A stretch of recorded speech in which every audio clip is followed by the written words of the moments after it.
Random, unique, and include uppercase, lowercase, numbers, and symbols. Your passphrase should be easy for you to remember, but hard for a computer to guess. Turn on multi-factor authentication. This makes it more difficult for hackers to get your information. Enable multi-factor authentication for things like emails, financial accounts, and social media. Recognize and report phishing. Be cautious of unsolicited emails, texts, or calls asking for personal information. Verify the authenticity of requests by contacting the individual or organization through a trusted channel. And update your software. This is the best way to make sure you have the latest security updates on your devices. We can all do our part to bring awareness to the importance of cybersecurity.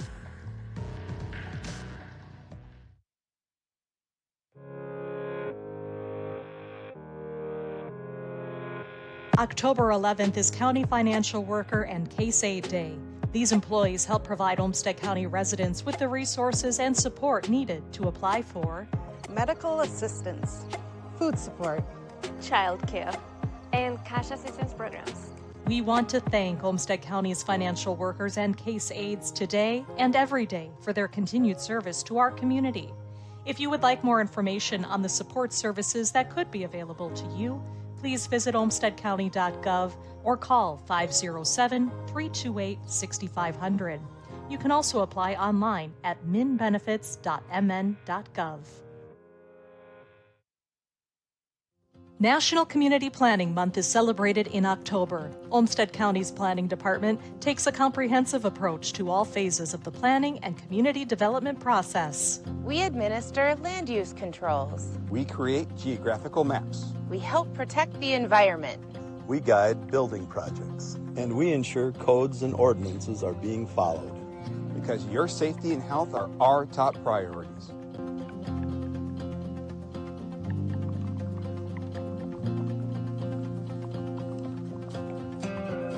For more information on the important work Olmsted County's Planning Department does and how it impacts you, please visit olmstedcounty.gov.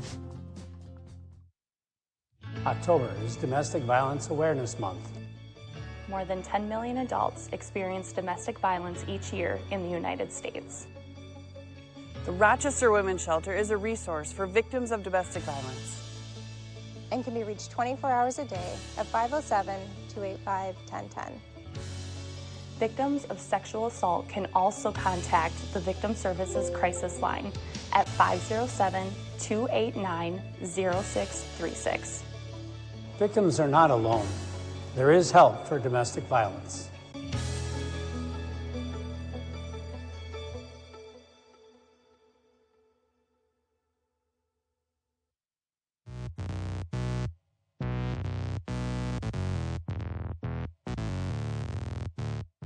October is Cybersecurity Awareness Month. Olmsted County Information Technology Solutions has several recommendations on what you can do to help protect your information. Use strong passwords. These should be long, random, unique, and include uppercase, lowercase, numbers, and symbols. Your passphrase should be easy for you to remember, but hard for a computer to guess. Turn on multi-factor authentication. This makes it more difficult for hackers to get your information. Enable multi-factor authentication for things like emails, financial accounts, and social media. Recognize and report phishing. Be cautious of unsolicited emails, texts, or calls asking for personal information. Verify the authenticity of requests by contacting the individual or organization through a trusted channel. And update your software. This is the best way to make sure you have the latest security updates on your devices. We can all do our part to bring awareness to the importance of cybersecurity.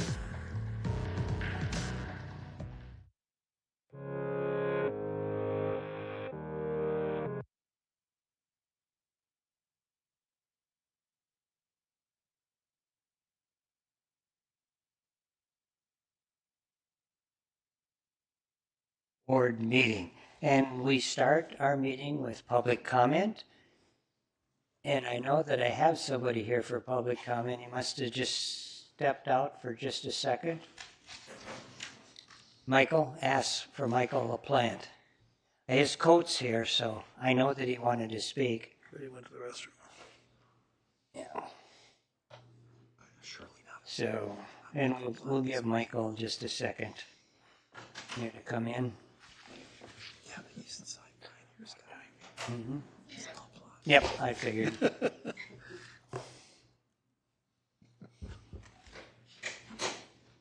So.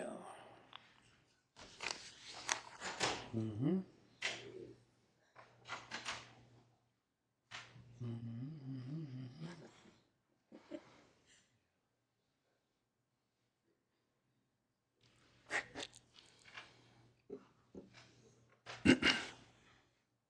So we're not going to have the city here today. I don't know. We can ask the question about the agenda. Is the city coming in today? Is that? Mr. Chair, that's an old version of the agenda. No, they will be. It turned out that date didn't work in the end, and so the city administrator will be present along with the Rochester School Superintendent on the 7th of November. Okay. To give you each one of them to give you an update on their organizations. Right. That old one's still on the team site. Mr. LaPlante, we're ready for your public comment. If you want to step forward, give us your name and your address.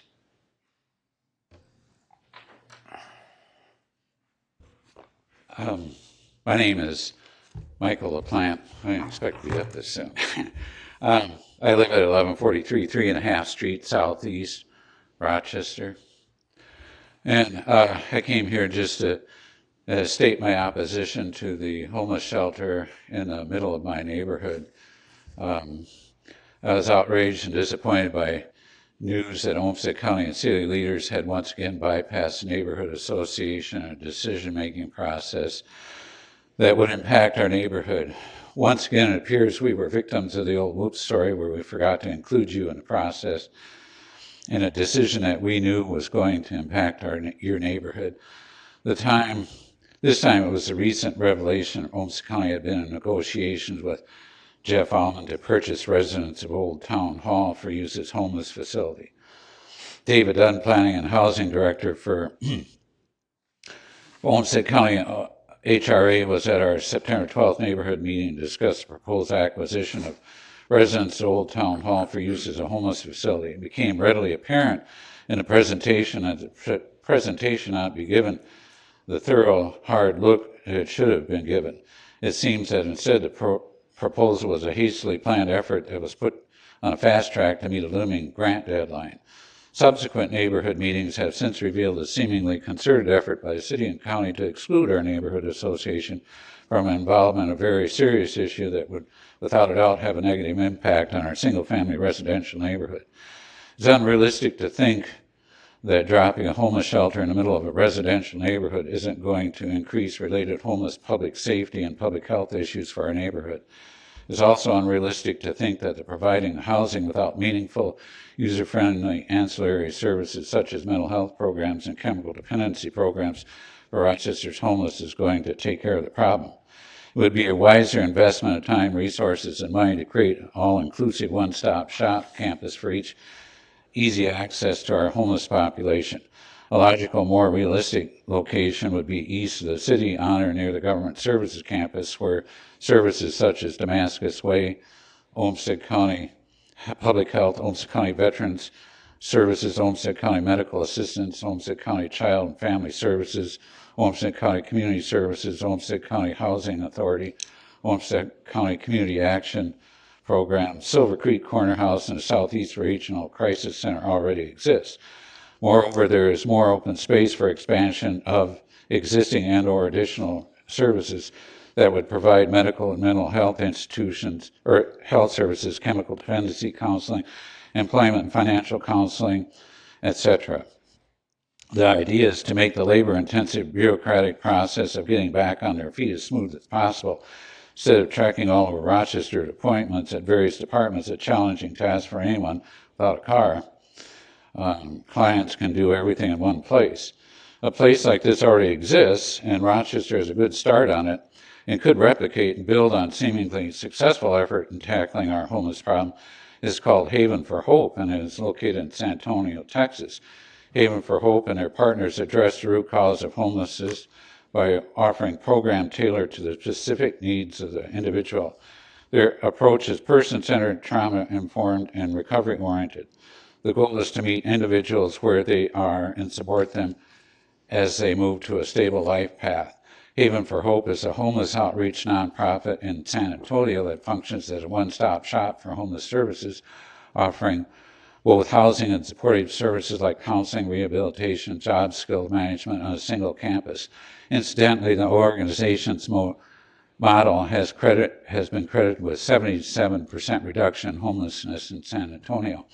It's my sincere hope that Rochester, Olmsted County, and Minnesota state officials reject the currently hastily ill-conceived plan to cobble together a homeless shelter in the middle of a residential neighborhood and seek more of a realistic, long-term, sustainable plan like the Haven for Hope model outside of a neighborhood setting, perhaps on or near the government service campuses east of the city to address the homeless problem in our city. Thank you. Thank you, Mr. LaPlante. All right, we'll call the meeting to order, and we will start with the Pledge of Allegiance. I pledge allegiance to the flag of the United States of America and to the republic for which it stands, one nation under God, indivisible, with liberty and justice for all. We will proceed to the consent agenda. Letter A, approve October 3rd, 2023 Olmsted County Board minutes. Letter B, agreement to repurchase tax forfeiture property. Letter C, award contracts for SB 055-598-060 County Road 107 bridge replacement. Letter D, approve utility easement extension at Regional Public Works Subdivision. Letter E, award contract for the 2100 building standby generator. Letter F, accept the 2023-2024 Towards Zero Death Grant Award in the amount of $106,300. Letter G, approve gambling permit for Stewartville Sportsman's Club. Letter H, approve gambling permit for Viola Gopher Count Incorporated. Are there any questions? Move the consent agenda. Second. I have a motion and a second. All in favor say aye. Aye. Opposed say no. Motion carried. The consent agenda is approved. Number 4, informational agenda items. So we have Rochester Youth Council will share highlights from their recent youth conference in Washington, D.C. Lisa. Correct. Good evening, Chair, County Commissioners. I'm Lisa Morris-Helmstetler here from administration, and I'm really excited to introduce you to our next presenters, Anna Brennan and Hassan Mohammed. These two wonderful young people are part of the Rochester Olmsted Youth Council. I believe everyone knows a little about the Youth Council, but I'll just give you a little more information in case you aren't sure. The council is comprised of youth from across the region between the ages of 14 and 21. And it's a partnership between the City of Rochester and Olmsted County. The council is committed to a number of initiatives. They focus their work around youth mental health, human rights, environmental concerns, and community outreach. The council also provides input and feedback to city and county elected officials on various topics and how they impact the youth and to possible solutions for those concerns. This year, as we do every year, we try to pick an opportunity for additional growth and development for the youth. This year we chose the National Leadership Conference, and I don't think we both went to DC though. Did you both? Okay, sorry, I stand corrected. There were a number of different opportunities, which is why we liked this conference, but Anna and Hassan were the two that we chose to attend and represent our community. And they're going to share a PowerPoint and a little bit about their experiences. So please welcome Anna and Hassan. Yeah, welcome. Step forward to the microphone. Give us your name. I'm Anna Brennan. Hi, Anna. And I'm Hassan. Hassan, all right. So today we'd like to speak with you about our experience at the National Student Leadership Conference that we were lucky enough to have the city and the county work together to send us on this summer. My name is Anna, and I am a senior this year. And I'm Hassan, and I'm a senior as well.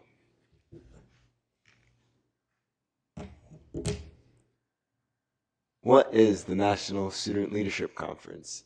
The National Student Leadership Conference is a conference focused on leadership, just as the name says, and they have a number of different topics from journalism to psychology and neurology. They're based in multiple locations and they're at a university. The one that we attended was at American University in Washington, D.C. And the topics that I chose were psychology and neurology. And I was on the journalism track at American University. So the main focus of the National Student Leadership Conference is leadership itself. And every day at NSLC, we participated in a leadership workshop. Mine were led by a gentleman by the name of Vital Akimana, and he was a leadership facilitator, an overall amazing human being. He inspired us, helped us grow closer with our peers, and above all, provided us with the skills to be a kind and effective leader for our peers and others. We got to experience this every single day during our 9 days in Washington, D.C., and there's an image of him there doing some leadership workshopping, and then I also have a video included that I created as part of my experience at NSLC, where we talked a little bit about his impact that he had on us as students that we'd love to share with you now.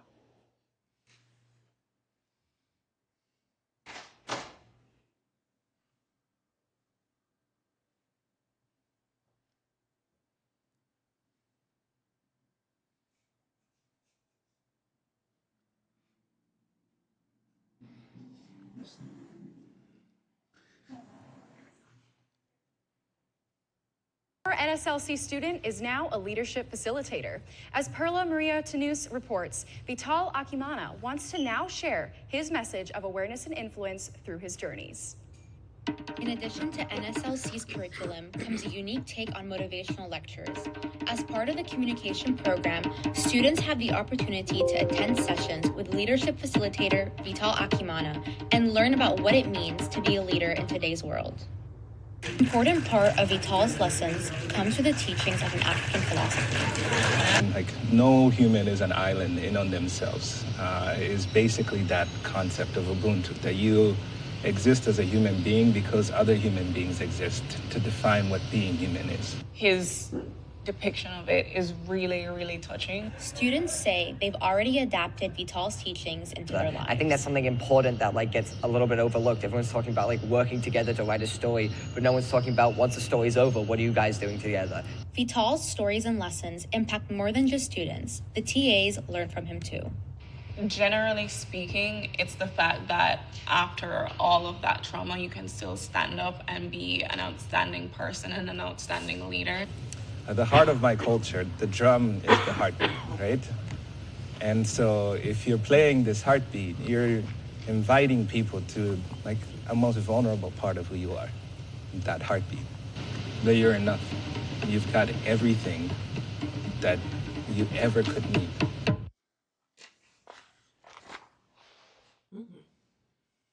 The lessons that I was able to learn from Vital were some that I have brought with me ever since this summer to today and plan to continue to bring throughout all of my experiences within the Rochester Olmsted Youth Council and moving ahead to college and my future career. So I had another individual who was also a leadership coordinator, but his name was Brandon Love. And just like Vital, he was an amazing human being, and he really imparted wisdom in us. Today I remember the lectures that we had and the fun that we had. And the way that they teach you it is nothing like I've ever been taught before. They teach you in a fun way through an activity. Like one time I remember we were digging into our personalities, and we took a personality quiz before we showed up.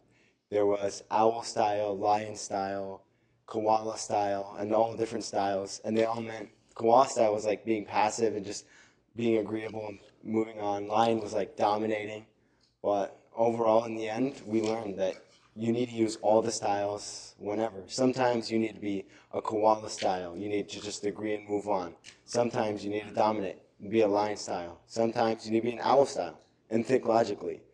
But the lessons that we've learned from the leadership coordinators have been invaluable.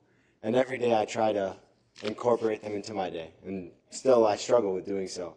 But growing is not a linear process. Sometimes you have your good days and your bad days, but it all matters about moving on. My experience. So the first day I walked in, I was confused. I was like, because the campus was weird, you know, it was a college campus, and I was just confused overall. It was the first time I've traveled by myself, so it was an interesting experience. So I arrived to the campus, I go to my dorm, and I check my luggage, and then I realized I've forgotten to get a belt. I forgot my belt. So I had to go on the campus shuttles, go to Target, and go get myself a belt. And I also got myself some snacks. Later on, I learned you're not even supposed to leave the campus. So. Good thing they don't know. But here's the thing, like to get the belt, I had to ask one of the staff, and they directed me to the shuttle. So I'm not liable, but honestly, it was a crazy experience. I was staying with a person called Lorenzo. They were from Puerto Rico. You know, there were some students that were from China and all around the world.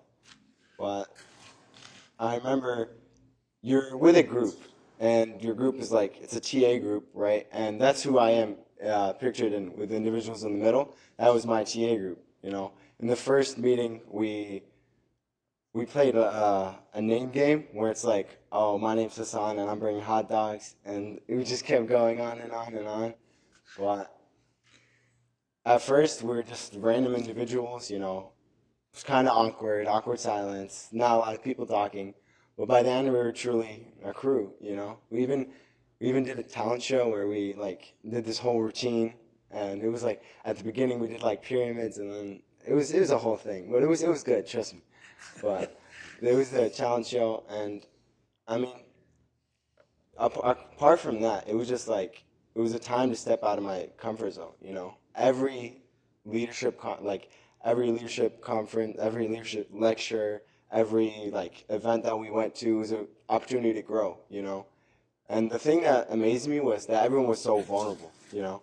It was like, you know, I'm not going to see these people in a week, so why not go all in? And we really got to see each other's true selves there. And it changed my like mindset on life itself, you know. I learned that being outgoing is worth it. There's no point in not expressing yourself and being in the moment, because you're going to enjoy it. And people are not going to remember anything. In a year, in a day, they're not going to remember anything. So why not just let loose, go crazy, step out of your comfort zone, and have fun? And that's just overall the experiences that I've made, and the friends that I still talk to on a daily basis with will remain with me forever. So my experience at NSLC, I was a part of the journalism track, and just to give a little bit of more background on what exactly we experienced at the conference, it was based at American University, as we stated, in Washington, D.C., and we were there over the course of 9 days. I participated in the broadcast journalism track, and within the journalism, they also had an investigative journalism track. Our experience included different excursions that we would go on. Mine included touring the National Press Club, which was really exciting, and we also got to tour the Washington Capitol Stadium, kind of a press tour, so we got to go up into the press boxes and everything like that. So every excursion and every experience that we had while we were there was all catered towards helping us to learn more about the career that we're interested in, and it was really eye-opening for a lot of people to really define for themselves what track they really want to take within their careers, or whether or not it was even the career for themselves. So despite just the leadership side of things, we also got this great door open to us into a lot of our careers of choice. We also worked throughout the program to produce a professional grade newscast. So within each of the different programs, they all have these different projects that they work towards the end of their 9 days after experiencing lectures from professors from the university. And part of the broadcast journalism track was creating a professional grade newscast. And I was super honored to be selected to anchor the newscast, which was one of the coolest things I've probably done to this day, because we got to use their state-of-the-art equipment, and it was just so much fun, and you saw a little clip from it earlier in this presentation. And then these are just a few pictures that I'd love to share with you about my experience. You can see the state-of-the-art facilities and equipment that we had the opportunity to use. At the National Press Club, I got to stand at the main well-known podium that many presidents have given addresses and many famous people's speeches from that exact place. So that was really neat to be able to see. And then in the bottom right-hand corner, there's a picture of me interviewing actually one of the TAs. One of the things that they did during our time in the journalism track was create a newsroom simulation. And so all of the student instructors who were there helped to create this realistic setting where we got the opportunity to go in and practice interviewing people and practice interviewing people in a live setting in a press conference type way. So everything that we got to experience was really incredible and really helped to cater, where my interest lies within the career field. And then lastly, I'd just like to share a little bit of what a daily schedule kind of looks like. As you can see, each day laid out was very different.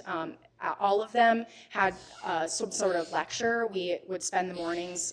My instructor was named Terry, and he was the best. And we would go in and we would get a full-on lecture throughout the course of the 9 days. We basically took an entire communications intro to broadcasting course that people had the opportunity to receive college credits from if they were willing to pay for that. And so we really received a super comprehensive education from that. And with the end of that, as you can see, we were able to create quite a comprehensive broadcast with everything that we were able to learn. Mm-hmm. We learned things from camera skills to all sorts of different things, and that same experience would go for any field that people were willing to choose, whether that was neurology or psychology. There was forensic science and arts and media and all of these different opportunities that students were given. So it was really great to be able to have the leadership experiences, but then also cater it towards our exact career interests and really get us ready for college and what lies ahead in the future. Thank you for listening to our presentation. And Hughes 4 for life, that was my floor, and we had a lot of fun. I remember on the last day, we DoorDashed a lot of food, $200 worth of food. We had over 80 chicken nuggets from McDonald's and a lot of other food. Thank you for listening to our talks.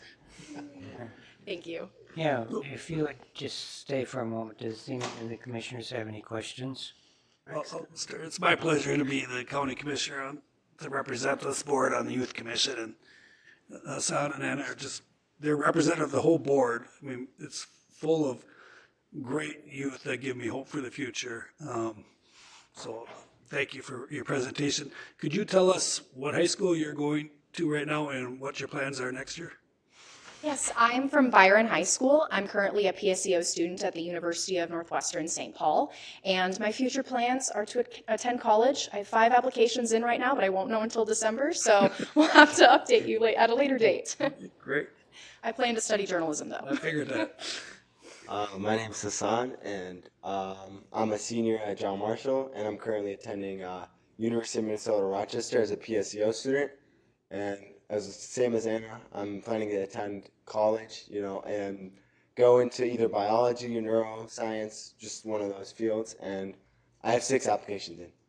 4 more to go. That's awesome. Any other? Go ahead. Well, it's wonderful to have you with us, and it's wonderful to know that the Youth Commission is rejuvenated with new members and a new future. And I'm just wondering, since we haven't heard a whole lot about the Youth Commission, tell us a little bit about your experience as a Youth Commission member in addition to this training opportunity. What are some things that are highlights about it, and what are some things that you hope it will be able to, any adjustments you see it needs for the future? Yeah, so it's been recently renamed the Rochester Olmsted Youth Council, and we've been working really hard to kind of figure out what that means for our group, because we've invited some older members now. We have some members from RCTC and the University of Rochester campus, or University of Minnesota Rochester campus here. So it's been really fun to get to know those new members and get to welcome older members as well. I think for me, something that has been really valuable with the experience that I've had so far within the Youth Council has been the amount of input we're able to give on different projects going on throughout the community. We've had multiple people come and present to us and ask us questions, from things from environmental things to even the Rochester referendum that's going on right now, getting the opportunity to learn from someone what that means, and then going out into the community and being able to educate other people when they have questions about it from a youth perspective. So I think the main takeaway for me has just been the opportunity to have a voice in our county and within this city, just because that's not something that youth are often given the opportunity to do. And so I'm on the mental health committee, and so that's really been a big thing. Being someone who's passionate about mental health, to be able to go into schools and get to share resources and things like that. We've just had so many opportunities to do that within the community, and that's really been what's been the greatest part about kind of getting things ramped back up. And we look forward to continuing that outreach and really leaving as much of an impact as we can on the community. Thank you. Like Anna said, it's enlightening to have a voice in all these different matters. And for me, I was living under a rock, so I didn't know much about everything. So it's interesting to see what's happening behind the scenes because you don't see it.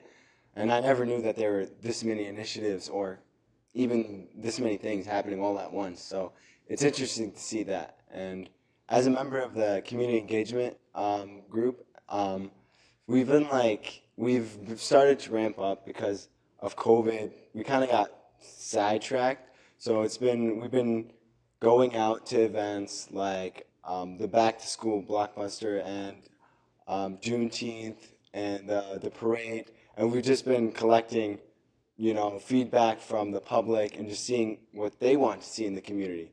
And we've had a lot of splash pads recommended, but we've yet to review all the feedback, but we hope to review the feedback and to somehow give a voice to those, those sticky notes that were sticked on.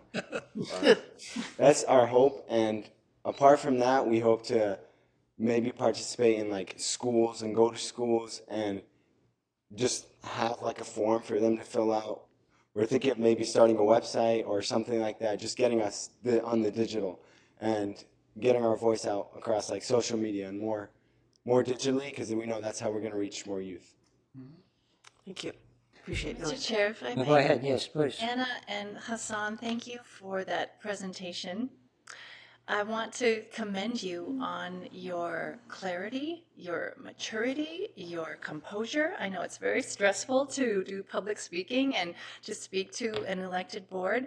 And you both are presenting your presentations and yourselves with such maturity, and my faith in humanity is restored. So, thank you. No, go ahead, Commissioner Sanjo. Thank you, Mr. Chair, and thank you so much for being here today, both of you. And I echo my fellow Commissioner Podolsky Smith's comments. I'm very curious in terms of youth and youth thinking and thinking about the world that we're living in, frankly, even at the moment. What are the biggest concerns of youth as you see them on a more personal basis, or perhaps youth in general today? I'd love to start off by answering that question by saying that I already mentioned that, a huge advocate for mental health. And one of the big causes of that today is social media and technology usage that's affecting specifically our generation the most. And so I would say that that's probably the biggest thing that I see personally, is just finding a way to connect with people, not digitally, because though the digital world today is so incredibly important, it's also important to keep that human connection, and that's definitely something that we're not seeing a lot of these days. So I would say that's definitely something that is a big concern for me, but through the Mental Health Committee, especially with the Youth Council, it's been really nice to be able to speak about that and try to be an advocate for that within the community. And I do a little bit of stuff by myself on the side with some social media advocacy, but that's probably what I would say is my biggest concern. Thank you. I would agree with Anna. I mean, a lot of the issues stem back from social media, but it's also just the mental health of youth today is worse than it was, I don't know how many years ago. Maybe it's not, but I don't know, I'm just guessing. But from what I've seen, there's been reduced participation in school, which statistically shows worse grades, worse health. It's just a spiral, it's a snowball of events. So I think that promoting mental health resources and, making maybe a class just on social media use, because I know I used to struggle with it deeply, and I still struggle with it, but I've put in screen time limits, and those have been quite effective, I would say, but still, sometimes I press 15 more minutes, and then it's like you're doing it, and then you don't know you're doing it, and then it's already been 2 hours, and it's just Like, you don't even realize what's happening and time has already passed by. But it makes it hard to do homework, which makes life stressful, which makes your health worse. So it's not a good scenario. And then something I've seen is increased use of like vaping. I know it was such a bother because they used to like shut down all the boys' bathrooms and just all the bathrooms. So you'd be like on the bottom floor in the right corner, and you have to go in the top left corner of the school. Oh, sorry. And it was an issue, and like not just like on this superficial, oh, like you can't use the bathroom, but there's people who are using it that often that it's become, you have to shut down the bathroom.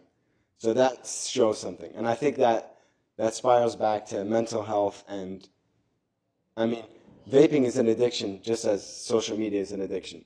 So I think in just this generation with social media and easy access to substances, addiction has become a big issue. So I think addressing addiction in social media and illicit substances is a big issue.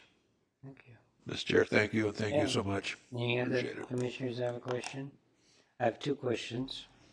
First question is, what do you think is the long-term benefit of Olmsted County funding a youth commission?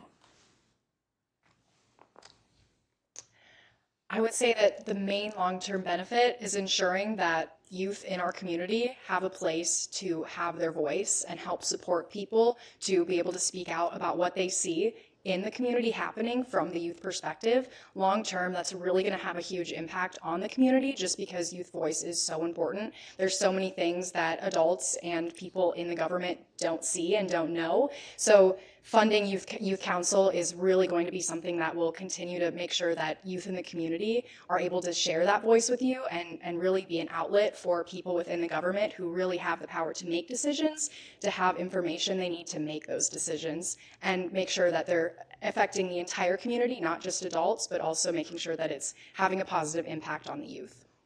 Okay, Hassan?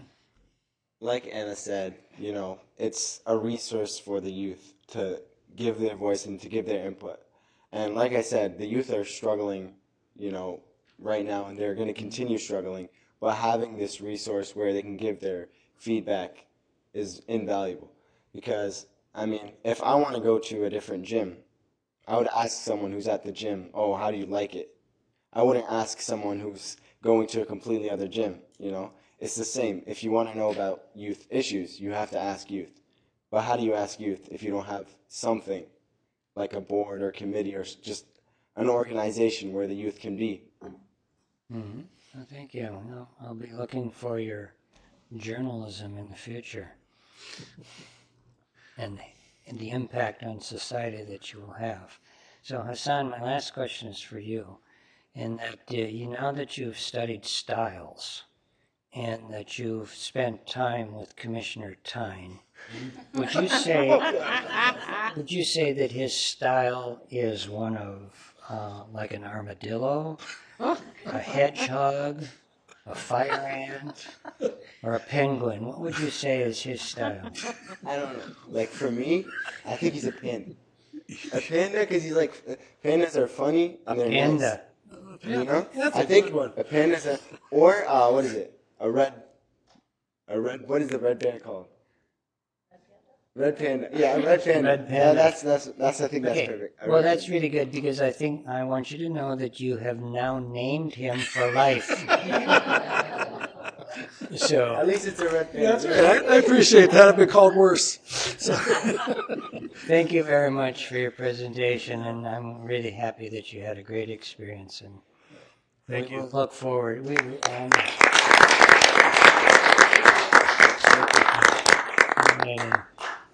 Very good. All right, we are moving to number 5, discussion decision items. First one, accept a one-time appropriation from the Department of Public Safety. Do we have somebody that's speaking to that? Sheriff? Mr. Chair, Commissioners, if I could just, it sounds like maybe Sheriff is not, maybe we didn't quite get a message to him, but I just didn't know what the title was. Oh, yes, but the real reason that, sorry, the reason that you're on that one is, I hope that you could give them a little bit of an update on what Next Gen 911 is. Yeah, okay, thank you. Yep, that's what I was planning for. But Department of Public Safety is a big place. You got it. I didn't know where you wanted to go, because I go lots of places. So you've got the request for action and whatnot in your packets, so I'm not going to go through all of that. Thank you. It's $134,879.98 is what's coming from Department of Public Safety, or more directly through the Emergency Communications Network. And Commissioner Tyne sits on our regional board that oversees that, and it's in association then with the sheriffs and in the region as far as monitoring that regionally. And this has been in place now, oh man, way back to the early 2000s, late 1900s. And we started getting ready for the armor system and putting up towers all over the state. MnDOT was really big behind that and very supportive of that, obviously. And then it expanded, and Sheriff Borkert was here and at that time and really drove hard to make sure Olmsted County, I think we were the second county outstate, outside of the metro, that got into that system. So that was the first part of it, and that, of course, begats our radios and all that stuff. Now we're jumping to a different place. 911 was in place way back in the early 1990s, early 1980s. We're now evolving into another phase of it where they're really going to make it a statewide more connected through the dispatch centers, through the PSAP. So PSAP is Public Safety Answering Point. There's a million acronyms. I'm sure Commissioner Tyne's got them all figured out by now. So really what this is, this $134,879, is to give us the first boost as a county to start working on where we need to go, the first steps of setting the stage for the rest of it. And then there'll be a lot more money, I assume, coming afterwards. Okay. So that's pretty much Thank you. what you need to know. I don't know if there's Anybody have anybody has questions? Any questions? Yes, go ahead. I don't really know very much about this, Sheriff, so excuse me. Does this emergency communications network serve just our county? Does it serve the region? Does it tie into the statewide? How does this work? Yeah, so the ECN, Emergency Communication Network, is statewide, and then it's broken down regionally. We're obviously in the Southeast region, where we have I'm going to throw acronyms all over the place here. Yeah, you asked the question. I know, yeah. I'll probably ask for the acronyms too. The RAC, R-A-C, is the Radio Advisory Committee. That's what I belong to. Okay. The commissioner belongs to the Southeast, what are you guys called now? Emergency Communications Board. Yeah, that's it's all changed over the years. So the ECB. Okay. So the commissioners that sit on that help make decisions. So the sheriffs, I'll back up a little bit. Below us, as far as the deciding group, we have a ton of different committees, from something called owners and operators. There's a dispatcher group, dispatch managers group, and they're all looking and focusing on specific parts of the entire communication process. Everything from obviously the phones to the radios to text to 911, all of that stuff is looked at a local level and regionally, so that we're all working together on that. So right now, we've also got the logging committee, and the logging committee is just, I think there's 5 entities involved there. I can't name all of them, but I know Wabasha and ourselves are in it, and I believe Winona, and I can't remember the other 2. But that is a recording. Logging is recording every call. Mm-hmm. So we have redundancy. There's a primary logger, recorder, is here with us. The backup is in Goodhue County, or in Wabasha County, I believe. So if our logger is having a hiccup, it flips over there. And that's kind of what this is starting to become with this next gen 911. It's the next generation of 911, is to be able to really, if something happens in any other part of our region or even in our state, if technology gets attacked, if it's a terrorist thing or whatever, potentially what we're hoping to get to is that our dispatch here could potentially dispatch from Mankato or something like that. And that's kind of the first steps to we've been talking about regionalization of dispatch. And right now the State Patrol and Mayo really are the two entities in the state that are doing it across the state.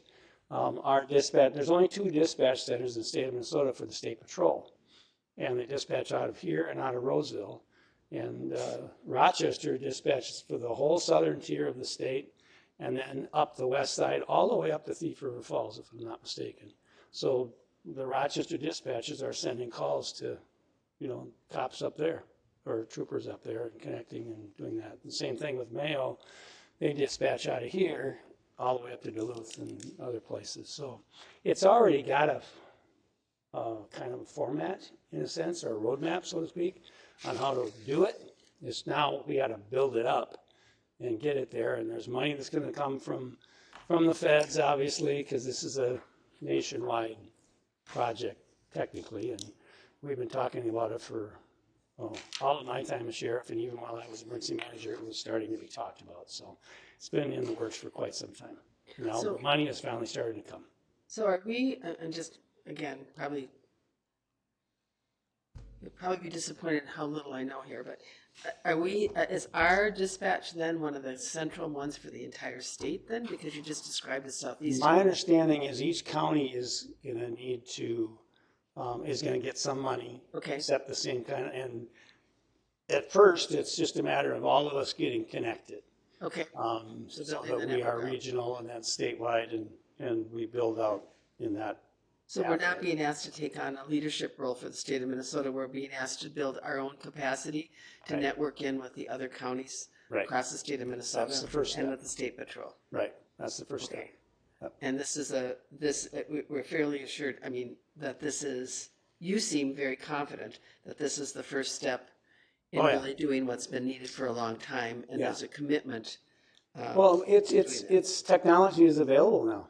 That's really where it's starting to That's come another from. piece of it, is the technology now. It wasn't there 10 years ago or 15 years ago. Now we're getting to that point, and we added the text to 911. Even that's not being used a lot. That was another previous step to it. Sure.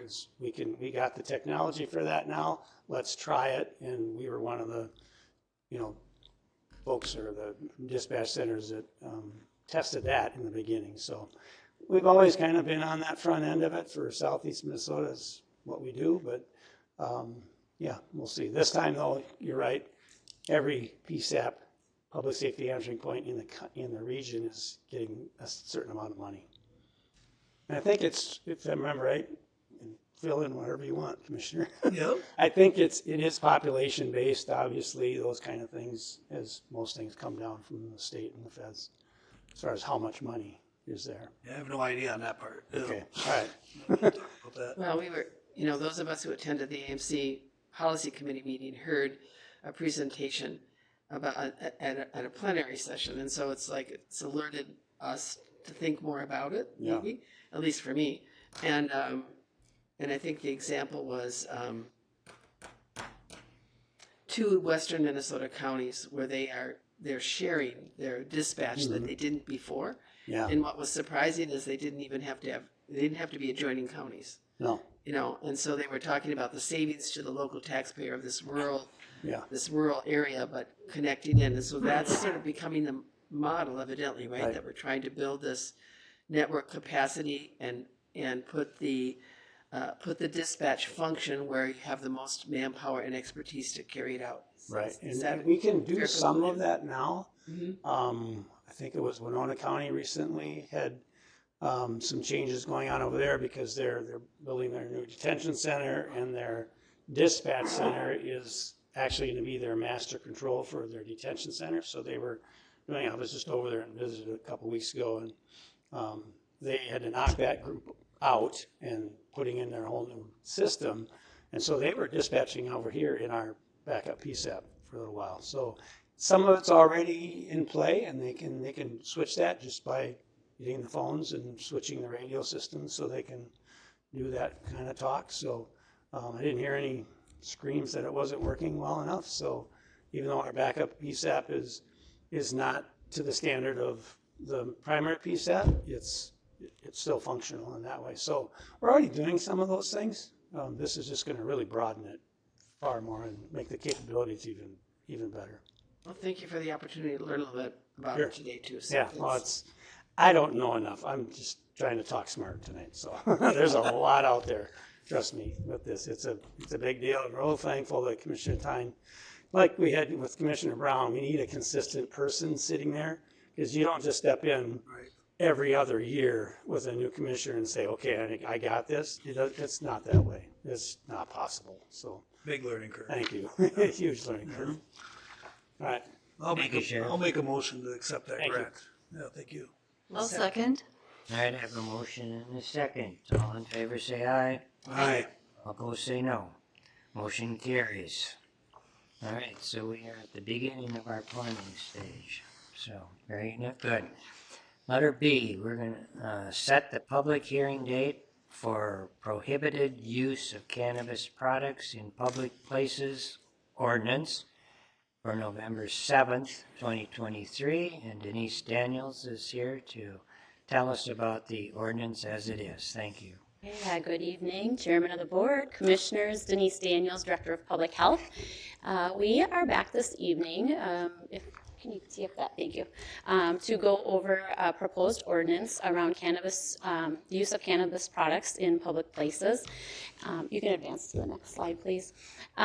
Tonight, we're going to do a little bit of education to start with. I know there was a lot of questions about like what is in this 300-page new state legislation.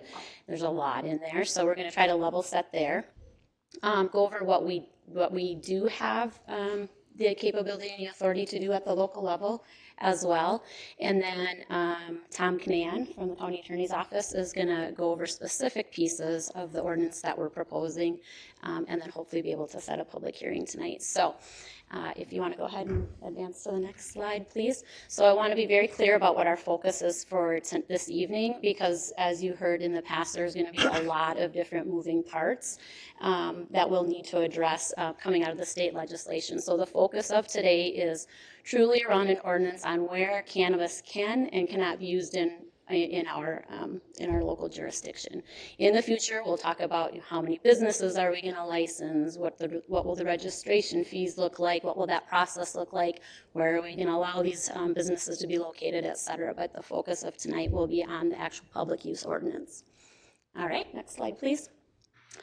So first we're going to review the key elements of that state cannabis legislation, and as we go through this, you're going to find that there are some areas that are gray, and there will likely be some areas that are changed, but here's what we know today.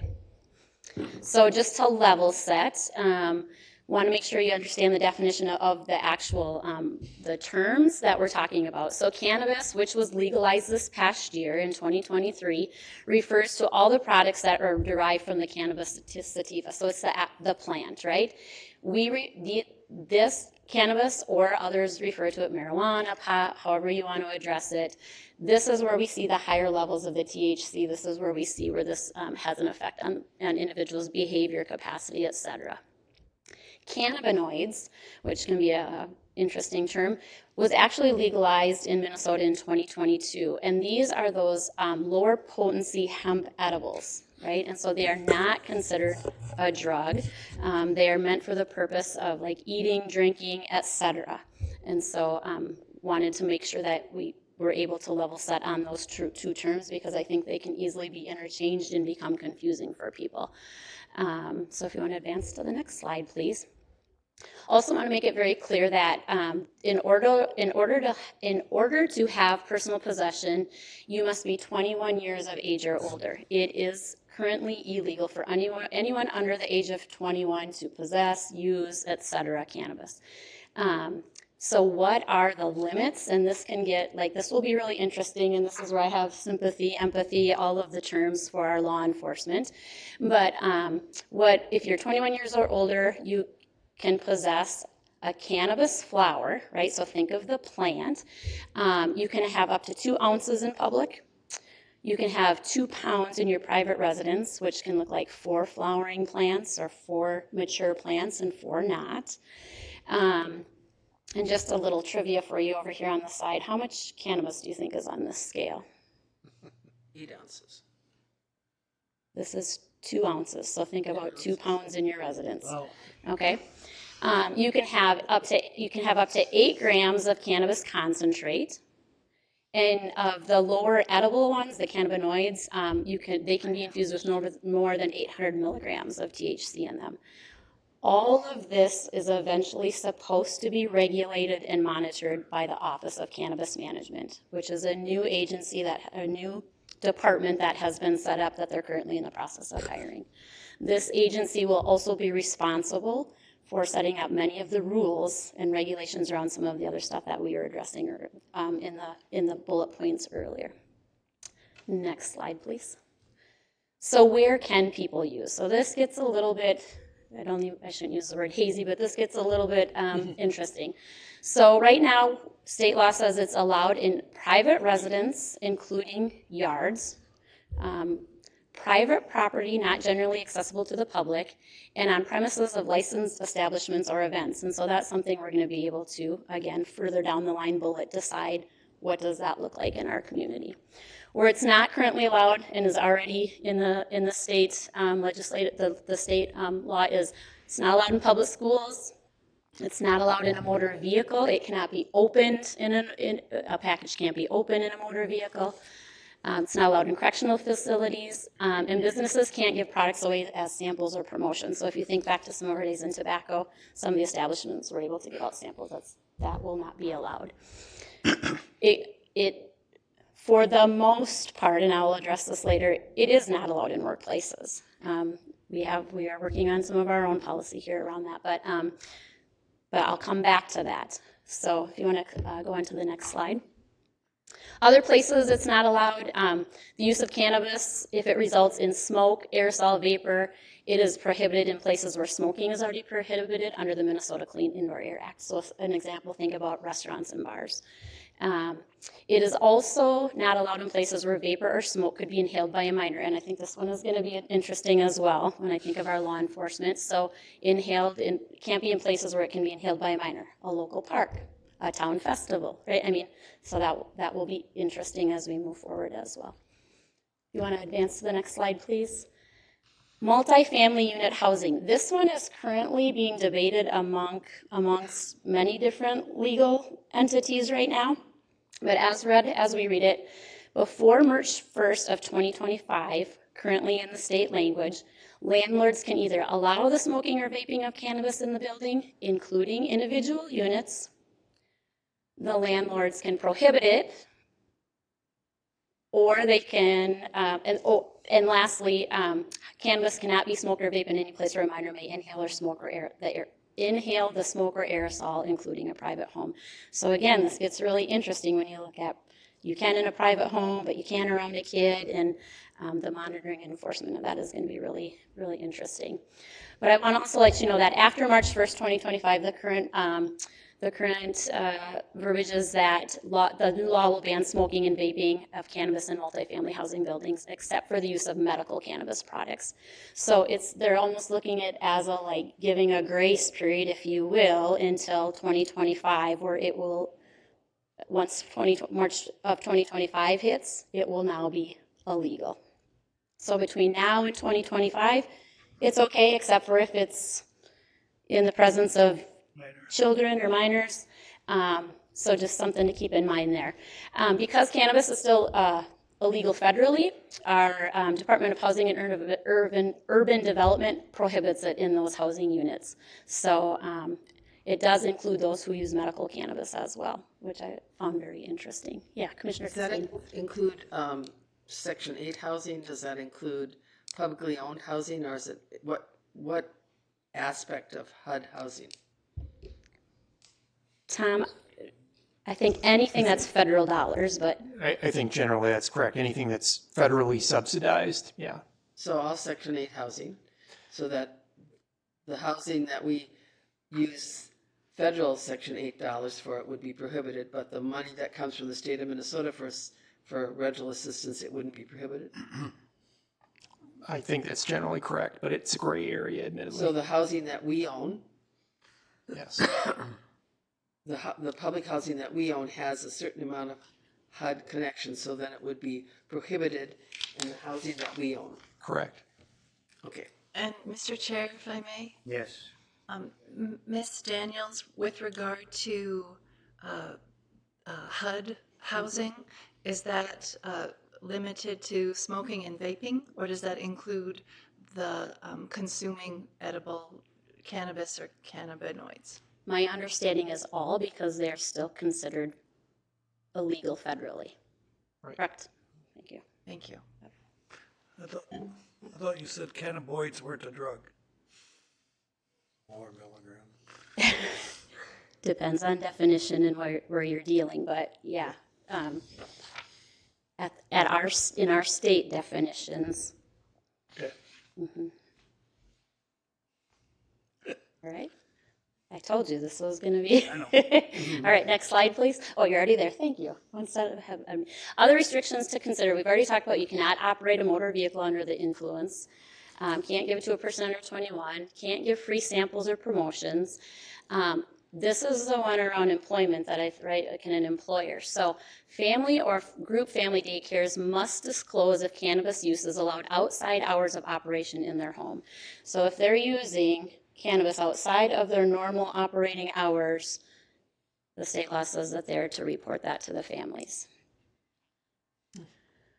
Also, according to the Bureau of Alcohol, Tobacco, and Firearms, persons who wish to make firearms purchases and transfer must still attest that they are not unlawful users of marijuana per federal law. So, and this conflicts with the Minnesota state law, and I know our sheriff has addressed this as well. And then you can't take it across state lines because of the federal issues there. So local controls, what are we able to do here? If you want to advance to the next slide. And what can't you do? So local units of government are not allowed to, we can't prohibit the possession, transportation, or use within a jurisdiction in private and licensed places where the state has authorized it. So we can't say in Olmsted County, sorry, we're not allowing cannabis, period. We can't do that. And I want to make that very clear to the public as well, because I know there has been some concern of like, why are we allowing this at all? We don't have the authority to do so based on the state law. And we may not prohibit establishments or operation of cannabis businesses. So again, to that same point, we can put certain restrictions and whatnot on, but we cannot ban it altogether. Next slide, please. So that is like the Cliff Notes version of what is and isn't allowed. And now Tom Canan is actually going to go through a little bit more detail of the nuts and bolts of what's being proposed in the ordinance and any feedback input that you have on that. Thank you, Denise. Tom Canan, Senior Assistant Olmsted County Attorney. So great background that Denise has given you to get us started. You've all had a chance to take a look at the ordinance, and I've worked with some of you to basically try and refine it a bit more, but let me try and hit the high points here. So again, it focuses on prohibiting use of cannabis products in public places and places of public accommodation, unless it's a place that's going to be an establishment or an event licensed to permit that. One of the things that we added, there was an original draft in the packet that's been replaced by a revised draft, was in an effort to basically clarify a bit more how it applied to schools. Just to give you a little bit more background on that point, again, as Denise indicated, the state law is 300 pages long. It's very exhaustive. There is already language in the state law that basically says it's prohibited in schools. And so the way I've explained it to a lot of the folks that I've been working with is it's kind of like, again, the legislature said, this is our box. Please do not legislate inside this box. Local units of government, you're free to legislate. However, in this box, please stay in this area.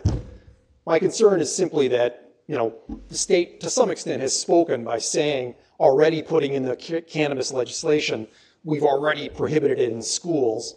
One thing that we did notice as we were taking a closer look at it is, oddly enough, it appears that non-public or private schools simply got left out. They're not mentioned in the state's prohibition. So one of the things that's in the revised draft ordinance was an effort to simply be more comprehensive and make sure it's not permitted then in primary, secondary, public and private, and post-secondary. Yes, Commissioner Tyne. I mean, doesn't the law already say that it can't be used by minors and you can't use it in the presence of minors? It does say that, yep. So how are you going to use it in this private school? I suppose you might argue that you could have an adult teacher maybe on the campus somewhere that says, I'm going to use it here, and they're off in a place where the minors aren't close by. I don't know, but in theory, I suppose it's possible you could have an adult use in a private school where minors aren't close by, but unlikely, admittedly. Yeah. So I just wanted to alert you that, I had a small amount of concern as we tweaked that language, but nevertheless, it is, I think, more comprehensive than what was found in the state law, and hopefully a little bit better, easier for the public to understand than it covers all these different types of schools. So number 2 there then would prohibit use of cannabis in any location then where smoke or vapor could be inhaled by a minor. And Denise has already touched a little bit on number 3, but this is an important point, so it's worth mentioning again. So private residences, which includes the actual state law says yard or curtilage, which curtilage is a kind of an old-fashioned term. It usually means if you've got a hedge, something that basically, encloses what you'd think about in most Minnesota single-family homes as a yard, something that encloses that area. It's allowed in that area. Commissioner Wright asked us today good questions about privately owned condos and how it would apply there. I'll get to that more here in a moment. The 3B there is private property not generally accessible by the public unless the property owner has prohibited use. So as Denise already suggested, the way that we're interpreting that and the way we've understood that, both from the legal side and the public health side, is that means that until March 1st of 2025, in a privately owned, let's set aside federally subsidized multifamily housing for a moment, in a privately owned apartment building, let's say is a classic example, the owner will have the ability to decide, I'm going to allow use of cannabis products by my tenants in certain situations, I should say in certain locations within the building, or I'm not going to allow it at all. And we'll have the authority till March of 25 to spell that out. And then at that point, it would become illegal. That was another part of the conversation I had with Commissioners Senjum and Commissioners Kiskaden yesterday as to whether or not we should, since frankly, and I don't know the entire story, frankly, behind why there was this, if you will, interim step to get us to where we're ultimately headed March 1st of 2025, but their suggestion and the revised language that you'll see in the draft just basically takes the step and basically says immediately it will become not a permitted use in privately owned multifamily housing effective immediately, not waiting until March 1st of 2025. And I had indicated to some of you that basically I have some reservations about that, because that's another area where if the state has spoken and basically says, no, we want this interim step, if you will, toward that ultimate March 1st, 2025 goal, I'm reluctant to recommend that that's a step that you should take, because that suggests that the state says this is the way it should be. They haven't said that that's an area, local units of government, that you're free to do whatever you want as to that particular topic. So I just wanted you to be aware that there's some reservations as to that particular point. Then the third one, on the premises of an establishment or event licensed to permit on-site consumption. No one knows quite yet what that's going to look like. I guess we're envisioning that there will be establishments that are licensed to serve alcohol that will seek cannabis product use licenses as well. Probably some that will seek a permanent form of a license, and then some will seek a temporary form of a license. But in any event, when those licenses are issued, then cannabis use will be permitted, whether it's a permanent or a more temporary license, like you might see for a Viola gopher count type situation. So number 4 there, just wanted to make it clear then too, we've tried to be as inclusive here as possible. So the way the ordinance is structured is it applies across all of Olmsted County. However, each individual unit of government, so that means all of the cities in the county and all of the townships in the county, have the ability to basically say, we're going to do our own different version of this, and so we're going to opt out. So if they don't say they're going to opt out, they're opted in, and it will apply then in that jurisdiction. Number 5 there, state law basically says local units of government, when you set this up, you're authorized to make it a petty misdemeanor offense. And so again, give you the distinction between a misdemeanor and a petty misdemeanor. A misdemeanor offense is punishable by up to $1,000 fine and up to 90 days in jail. It is a crime. Petty misdemeanor offenses are not crimes legally in the eyes of the law. They're only punishable by a fine of up to $300.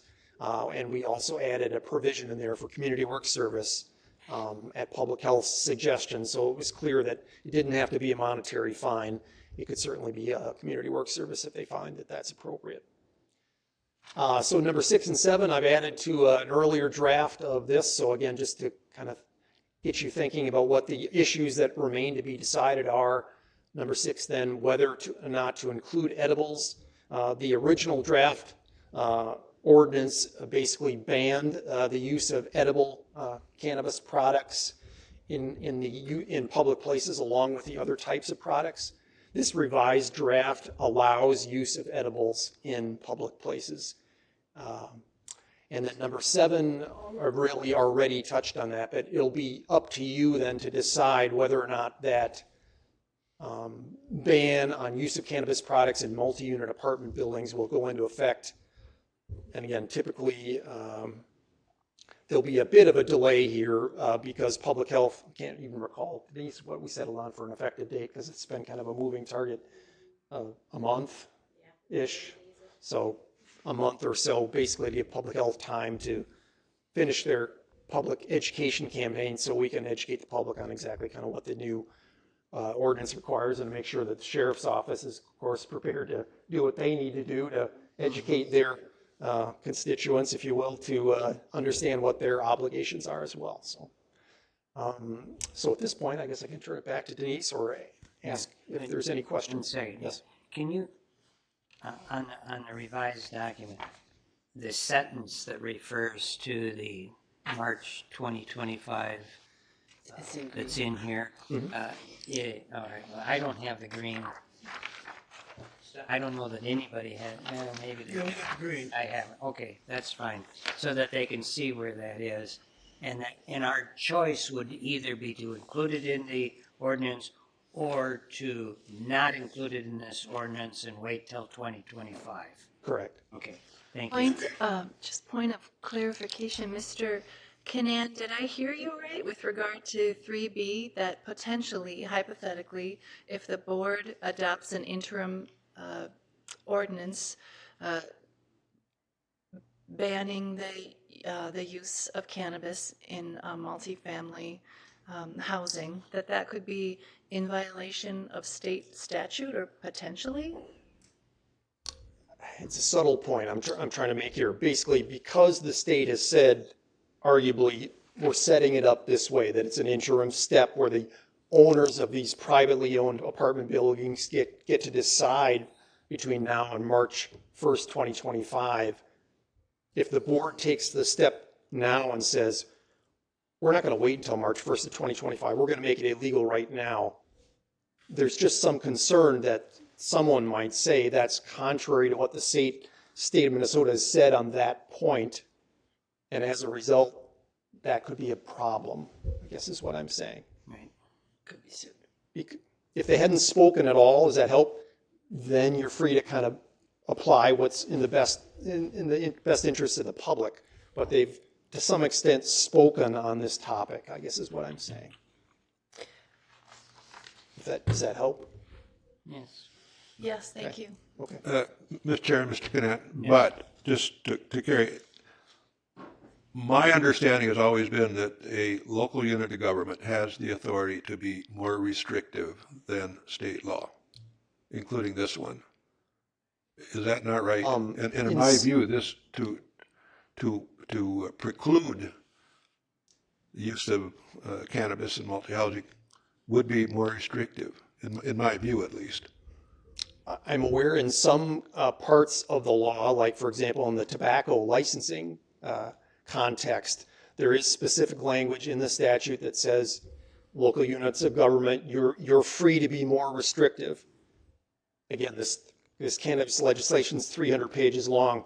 I haven't necessarily had a time to read every single word yet, but from what I've seen so far, no one's pointed me to any language like that saying local units of government, you're clearly free to be more restrictive like they do in the tobacco licensing context.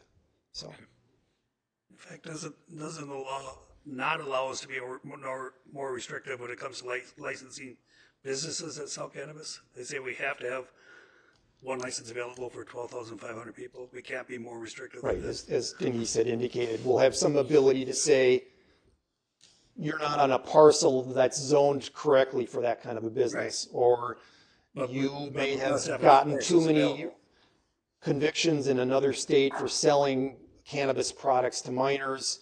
You're not a good fit to get a cannabis license, sales license, those kinds of things, but not the ability to say you can't open a cannabis sales outlet of some kind. That's just not going to be permitted. Okay. Yeah. Is the city of Rochester, have they indicated whether they're going to follow our ordinance, or are they going to come up with their own ordinance? We asked the city attorney recently and he wasn't sure. I think, in all honesty, virtually all of the local governments in Olmsted County are watching the county to see what the outcome of this is going to be, and then they'll make a determination as to whether they're going to take steps to go their own way or not. Commissioner Mr. Chair. Rathman. Mr. Kinnan, I have a question in the section 2152.07 that defines public places. Can you speak a little louder, please? I'm sorry. On letter B, under 2152.07, the definition of public places. So it states publicly owned property in an outdoor area of a public rec center or public park, including but not limited to a public playground, swimming pool, or other recreational area when in use by youth under the age of 21. So when I read that, that says to me that if I go out to Oxbow Park and I don't see anyone under the age of 21, you're free to smoke it and everything's fine. Am I interpreting that correctly? That's the way, I should point out that this is a model ordinance that we got that other counties have passed. That was the way it was structured by the other counties and passed by the other counties. Yes, you could certainly read it that way. I don't know if it's going to be, we could certainly make that more restrictive and just say basically you're not allowed to use in the park regardless of whether or not minors are present. Well, and I guess I would question if we do that in B, why wouldn't it also apply to A and other public places if youth are not present? Why are we just pulling out publicly owned property, outdoor areas, swimming pools, etc.? I can only guess because probably that they thought you're more likely to run into minors in those places than you might be in other places.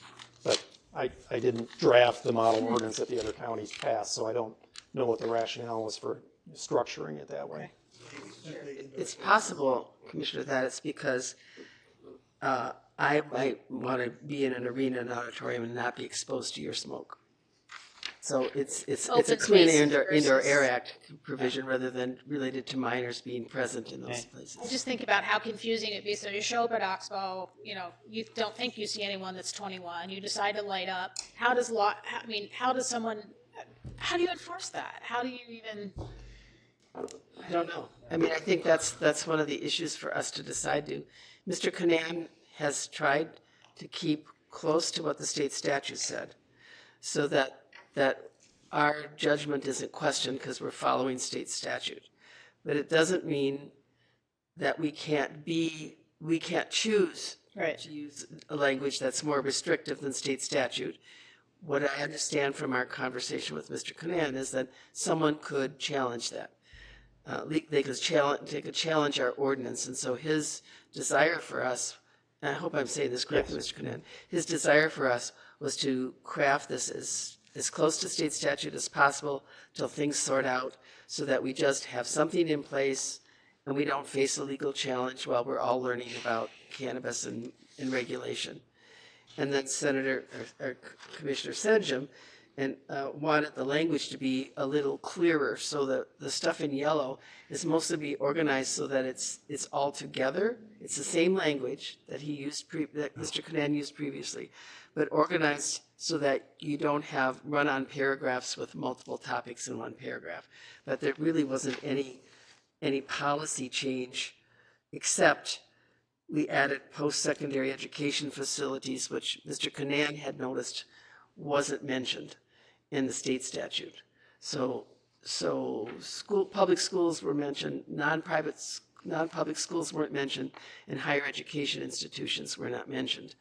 And so we thought that to be consistent, we should be all educational settings, was sort of how we came yesterday.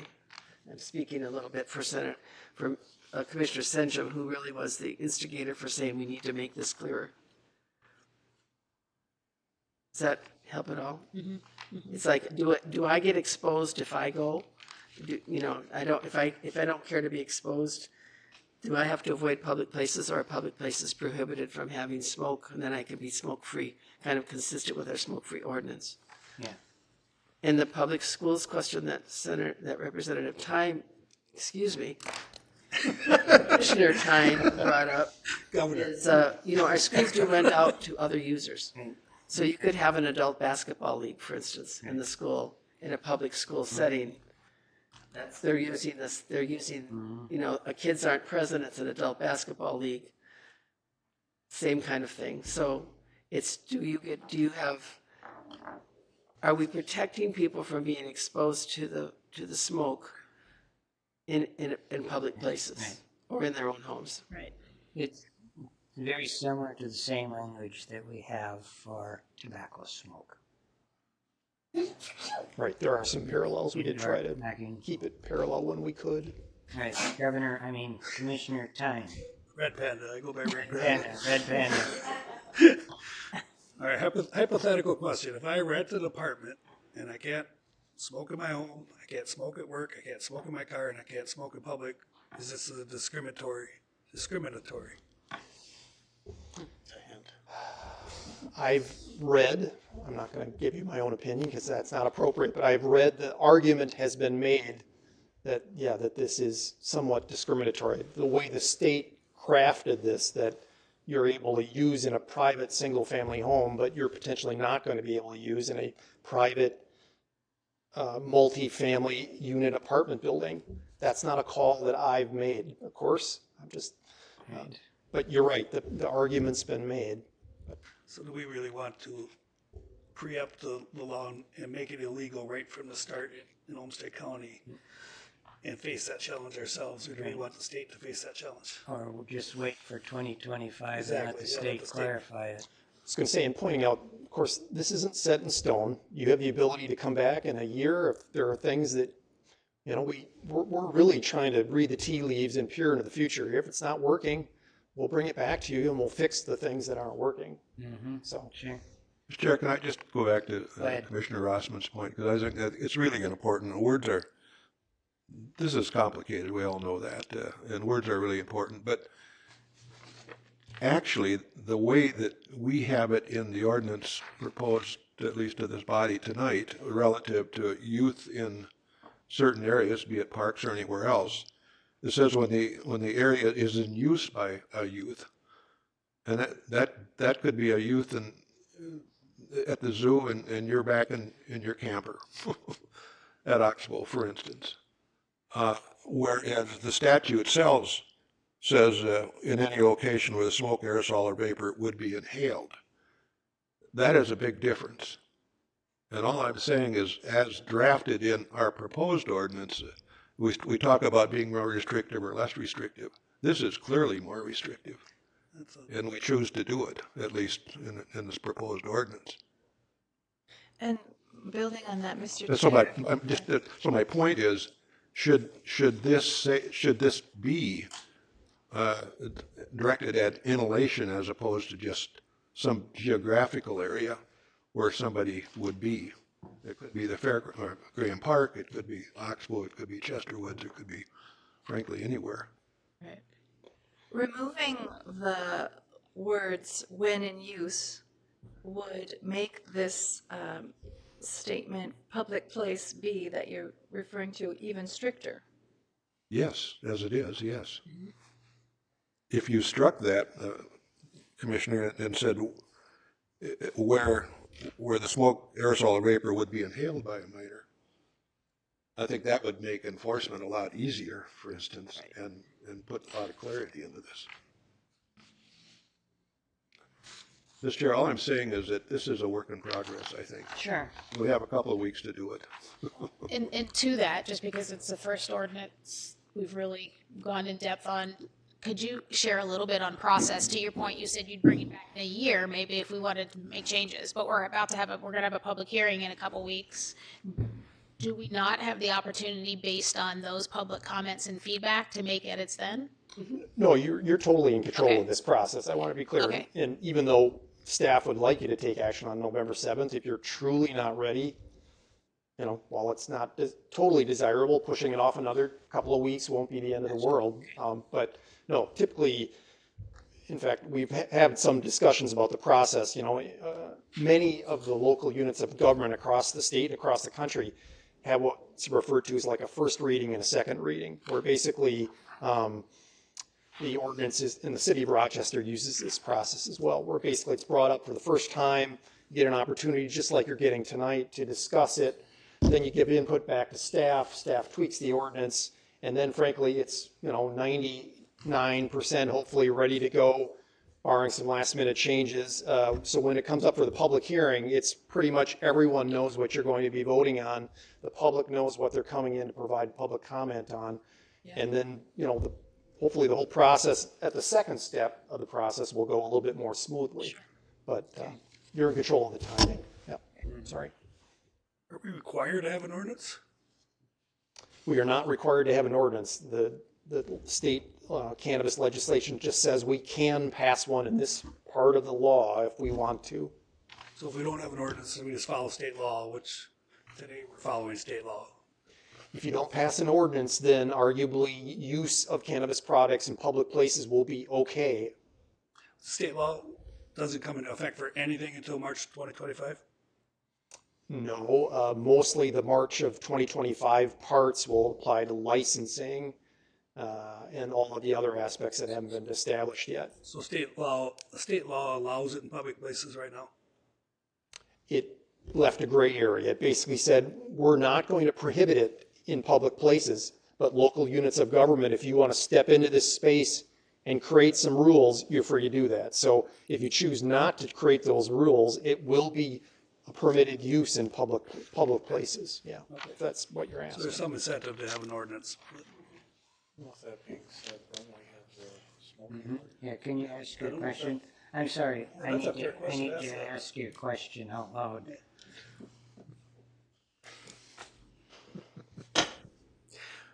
So, Mr. Chair, with that being said, does that include our smoking ordinance? We already have a smoking ordinance already in place, and that stays in place. This is trying to reflect as much as possible what we have in the already existing tobacco smoking. Mm-hmm. Does our current smoking? Yeah. Does our current ordinance just refer to tobacco? I can defer to Denise or not, but it's keyed in to all different forms of tobacco. Yes. It says tobacco. It does say tobacco, right? Yes. And we just felt, while admittedly cannabis and tobacco products both rely on a smoke or a vapor, in a lot of ways they're so different from each other that trying to, if you will, graft into the smoke-free workplace ordinance all of the cannabis things you find in this ordinance was just going to make the smoke-free workplace ordinance really long and difficult to understand. And we just felt a freestanding ordinance separate on this topic was just going to be easier for everybody to understand. Since the city of Rochester is a city in the first class, if we pass this, the city of Rochester must enforce those laws too, or because they're a city of the first class, they don't have to follow us? So if we ban smoking in apartment buildings, are we saying that RPD must respond and give out tickets for smoking in apartment buildings? if the city of Rochester doesn't pass their own ordinance, then this ordinance would apply within the city limits of the city of Rochester. I expect there'd have to be a discussion probably between RPD and the city attorney's office and the sheriff's office and the county attorney's office concerning investigation and prosecution. And I'd be willing to bet that, you know, an agreement would be struck so that basically RPD and the city attorney's office would take over prosecution. But I don't want to speak because I'm not authorized to make that determination. But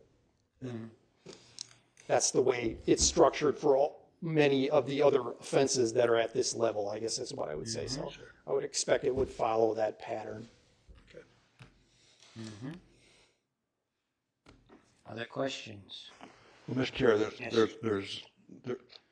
I think, Mr. Chair, we have to come to some decisions on Yes. at various junctures on this ordinance. One of them is the whole issue of edibles.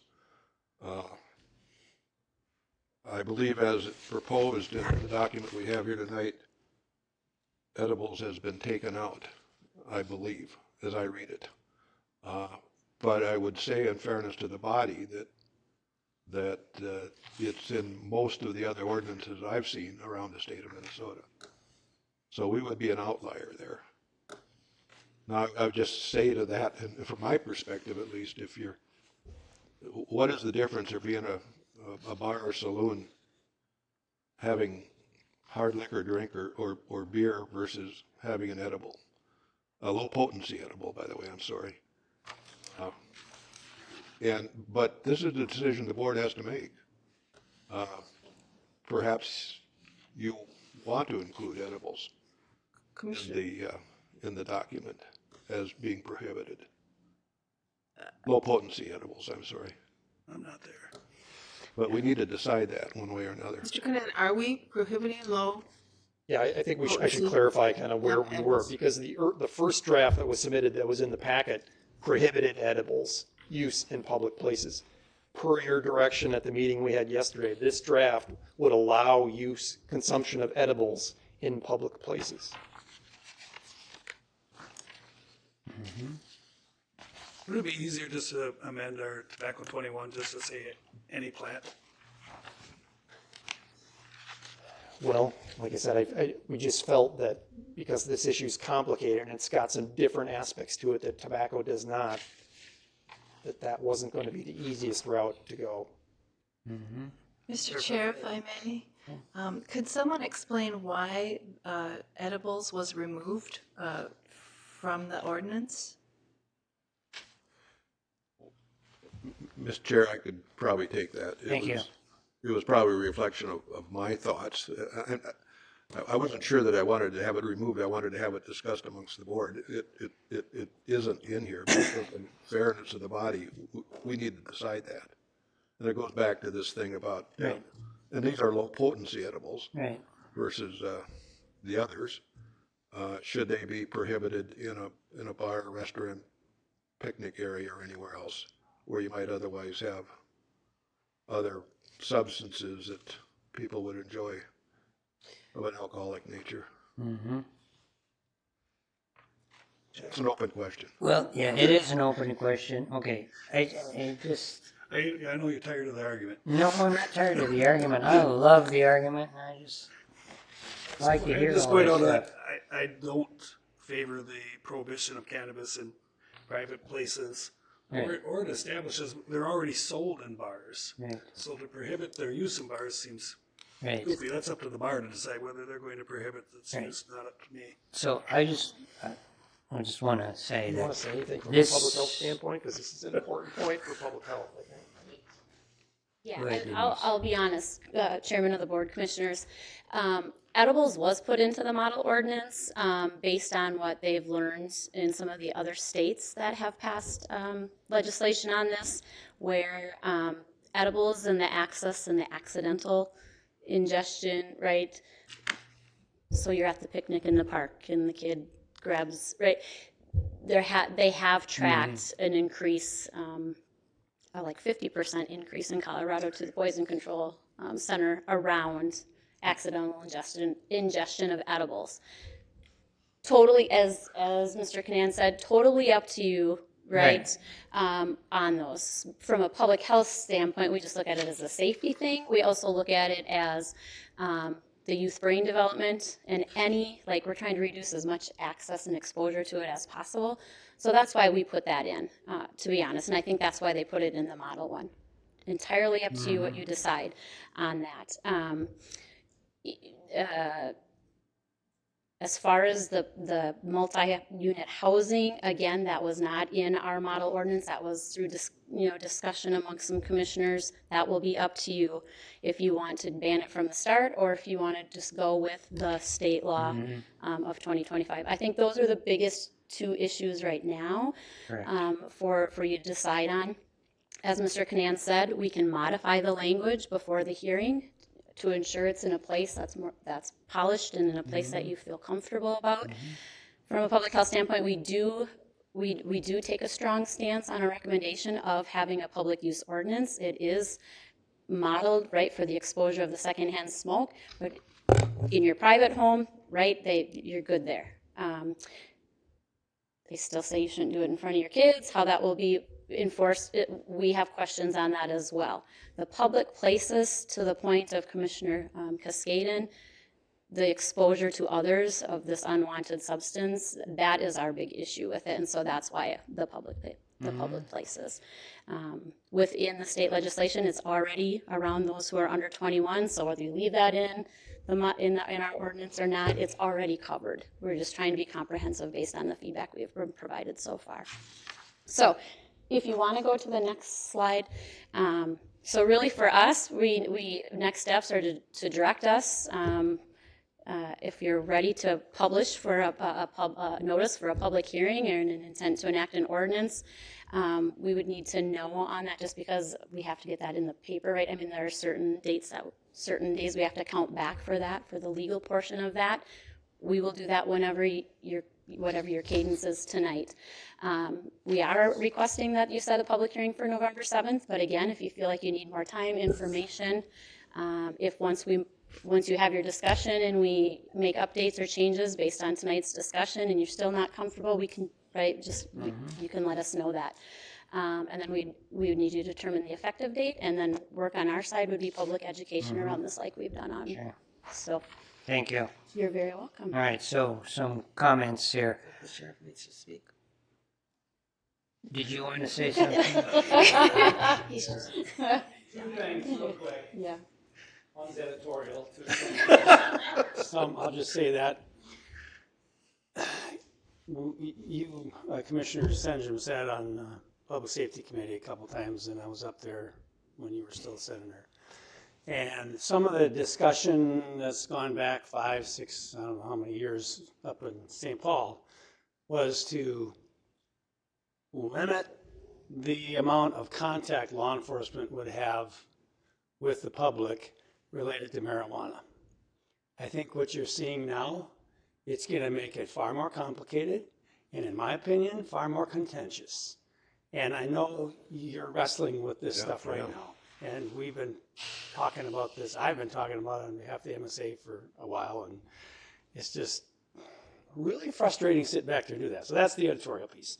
On the other side, Sheriff, yes. Are you saying that the statute's making it more complicated, or our draft ordinance will make it even more complicated? Statute did it. It's not. You're not. Yeah. Yes. Allowing you to try to do these things and balance it and try to make it okay because now it's okay, and then it's not okay because I don't want my kids to be affected, or I don't like that smell, or the multi-housing thing is a nightmare. Yeah. And it's going to be that way as long as this is going on. And and then who's going to have to deal with that? Yeah, law enforcement. Because somebody's going to call 911 and say, my neighbor's smoking, I can smell it, he's not supposed to. Okay? Right. So that's sort of the editorial piece. Right. I just had to say that. I feel better now. Secondly, Glad you got that out. I know. Thank you for allowing me the time, Mr. Chair. The second piece is on the edible thing. I still haven't heard, and we need to check this, if the Minnesota Board of Pharmacy is able to test the edibles yet. When it became legal a year and a half or 2 years ago for the low potency edibles, there was nowhere in the state of Minnesota that could test it. And we got a big shipment in at the airport, and they called our VSET guys, our narcotics people. Holy smokes, these things, these boxes just burst open. It was just jam-packed full of edibles that came in from California.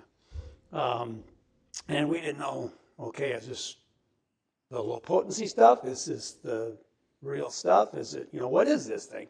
We sent it up to St. Paul, and everybody's going, we can't test this. We don't have anything. So that's the number one problem. Secondly, in debating and discussing this edible issue, how are we going to know what it is? If it's the 0.005 or if it's 78%? I have no clue. Right, or if it's a real gummy. Or is it something actual that's just algae a gummy. raspberry gummy that is what it is, because that's what it is. So there you go. Thank you. I don't know where the Great. Board of Pharmacy is at. I Okay. don't know if you've heard anything on that yet, but I haven't heard anything as to how it's testing, and BCA is not able to do it. So with the issues that we are debating right now, Yeah. we've heard from our public health department on concerns and why they would prefer A over B. Yeah. Do you want to indicate your preferences? Well, I was texting Captain Lee because he's kind of been my guy in this thing, and I'm not getting a lot of answers that I just told him we'll have to talk tomorrow. Right, sure. So I don't have a definite answer for you. If I had my druthers, we'd go back to not having this thing at all. Well, we don't have that, druthers. Yeah. You know that? So there you go. You wanted my opinion, I gave it to you. There you go. Thank you very All much. right, thank you. So I just wanted to say that, yes, Commissioner Senjum, we will at some point have to talk about gummies. But I'm suggesting to the board that tonight is not the night to talk about gummies, to stick with the ordinance that we have, because what we started out simply by asking the question, where can you smoke or where can you not smoke? And to narrow this down to that makes this job a little bit easier. Not to say that we won't have more ordinances coming, not to say that we won't study the issue on gummies, and that will be coming. But it makes it very complicated if you're trying to encompass everything that there is about marijuana tonight. So stick with the ordinance. Mr. Chair, but I have to tell you, because I'm looking at it. Yes. The document that was sent out for this meeting to the public As gummies. does include prohibited act, low potency hemp edibles. It's right there, I'm reading it. So it's either in or out, but it has to be addressed. So here's, Mr. Chair. Yes, go ahead. Chairman of the board, an updated version came out, and so apologies for that. Lisa, correct me if I'm wrong, an updated version was sent. Right. Have so many versions before us right now, I'm not sure which it does version. not include. It does not include. The updated being the ones that Commissioner Cascade and Commissioner Sedgwick worked on? No, or- she's a different one that. There's three options in front of us now? No. No. Listen, she said it's removed, and it is removed in the red line. Right, but that's the one that. This is the one that was sent to the public. The one that you have tonight as a revision, at least the one I'm looking at, does not contain low potency edibles.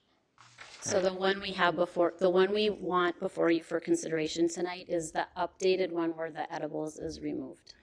Is removed, I'm sorry? Is removed. Yes, is removed. Yeah, well, that's what I was saying. And you Sorry see, for that that's the one that confusion. I want to deal with. The one that edibles is removed because it makes it a little bit more well-defined that we're talking about smoking. We will come back at a later date. Public health, I'm sure you'll come to us at a later date and talk about the edibles. So I'm sorry, Mr. Chair, I apologize, but I'm lost. It's removed in what way? We have a definition, it's removed from being. It's removed from making it illegal in public places to use Okay. edibles. Section 2154, 2154, okay, thank you. line version, it is Okay. removed. Okay. Okay. Commissioner Rossman? Well, clarification question. That lists the low potency. Why do we not list high potency as prohibited? It's already illegal. It's already illegal. Because the low potency ones are the ones that can be sold. No, but here, where it says prohibited acts, no person shall use cannabis flower, cannabis products. They're prohibited too. So But they're not prohibited now with the new law. So marijuana is legal. neither are high potency edibles. They're illegal still. High potency Okay, I'm ones are totally legal, low confused. potency ones are legal. Yeah. Gummies are still limited to 5 milligrams. Yep. Okay, that was what I missed. Okay, thank you for that clarification. Oh, that's good. No, it's good that we clarify. So here's, Mr. Chair, one of the things I'm thinking that we should be aware of, I think, is if we've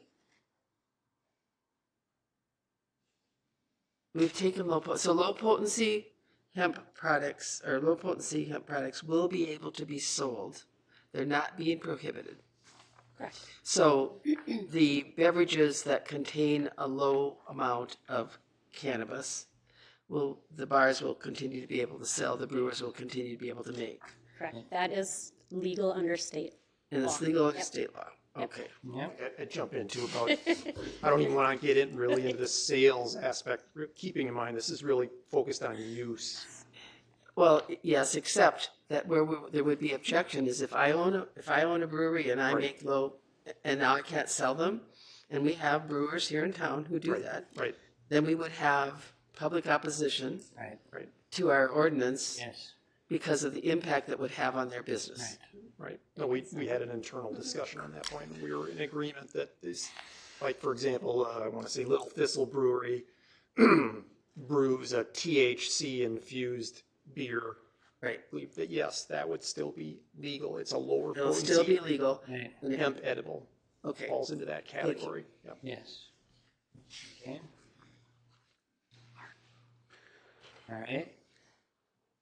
And the other issue that we have to decide is the part in green. All right, and Commissioner Tyne has already spoken to that. And we, you know, I don't know where everybody else is on that issue.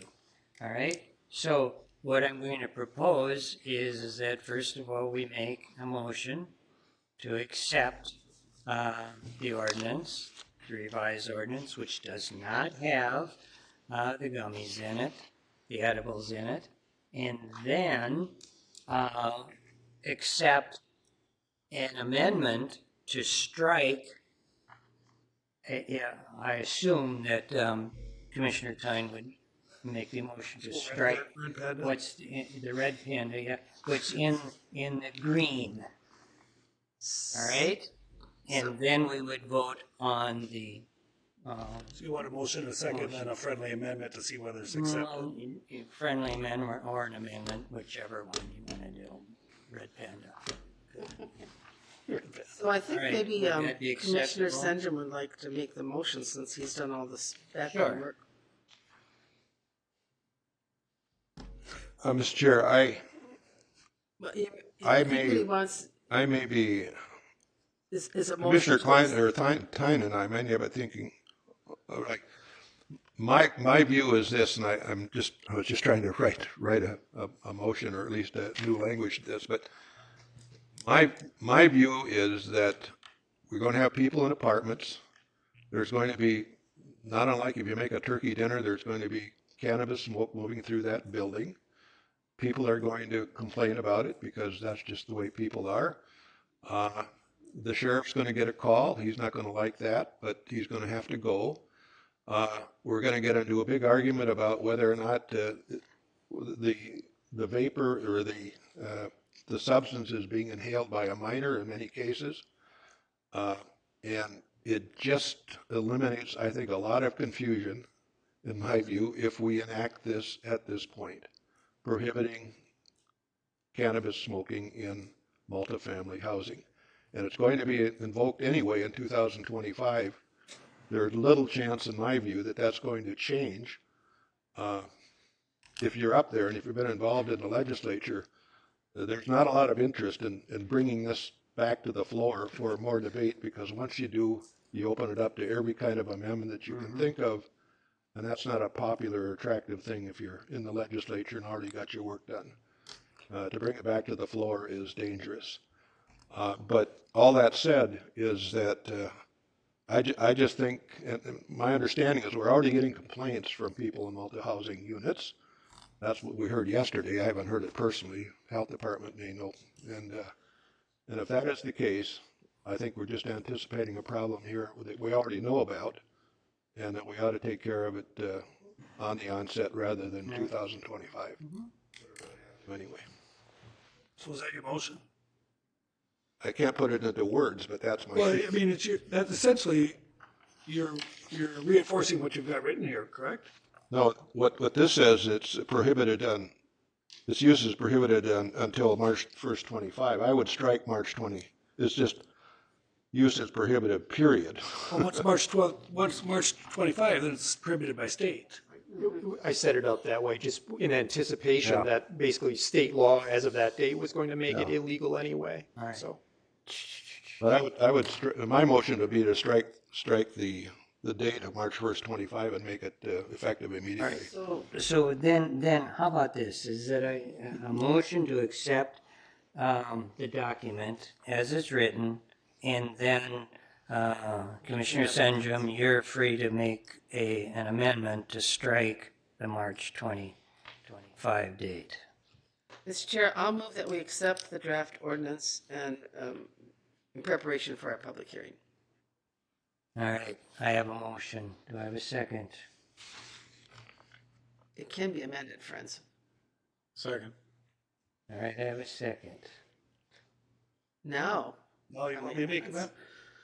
Well, it's between you and, Yeah, it's whoever- between the panda and the the lion. I would move under 215208, section B2, at the end of that line, to strike until March 1st, 2025.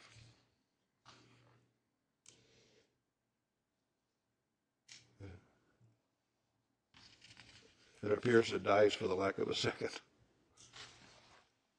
Okay, I'll make a motion to remove everything that's written in green.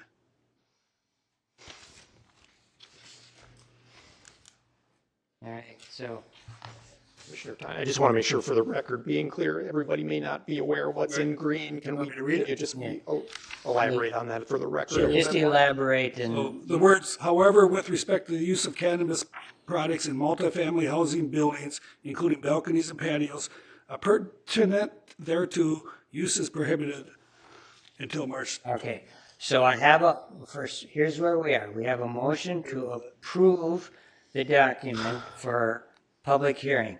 Now I have an amendment to strike with the words that are in green. But I need a second. Well, the board needs a second. I second that. All right, so I have a second to that.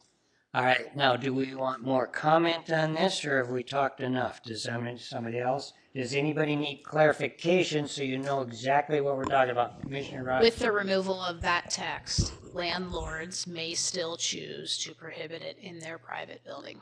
Just wanted, okay. Yes. All right. Any other clarification? Does the person who made the motion have to accept that amendment? What No, we are amending. We have to vote on the motion. amendment now. We are amending the motion. We're gonna vote on the amendment.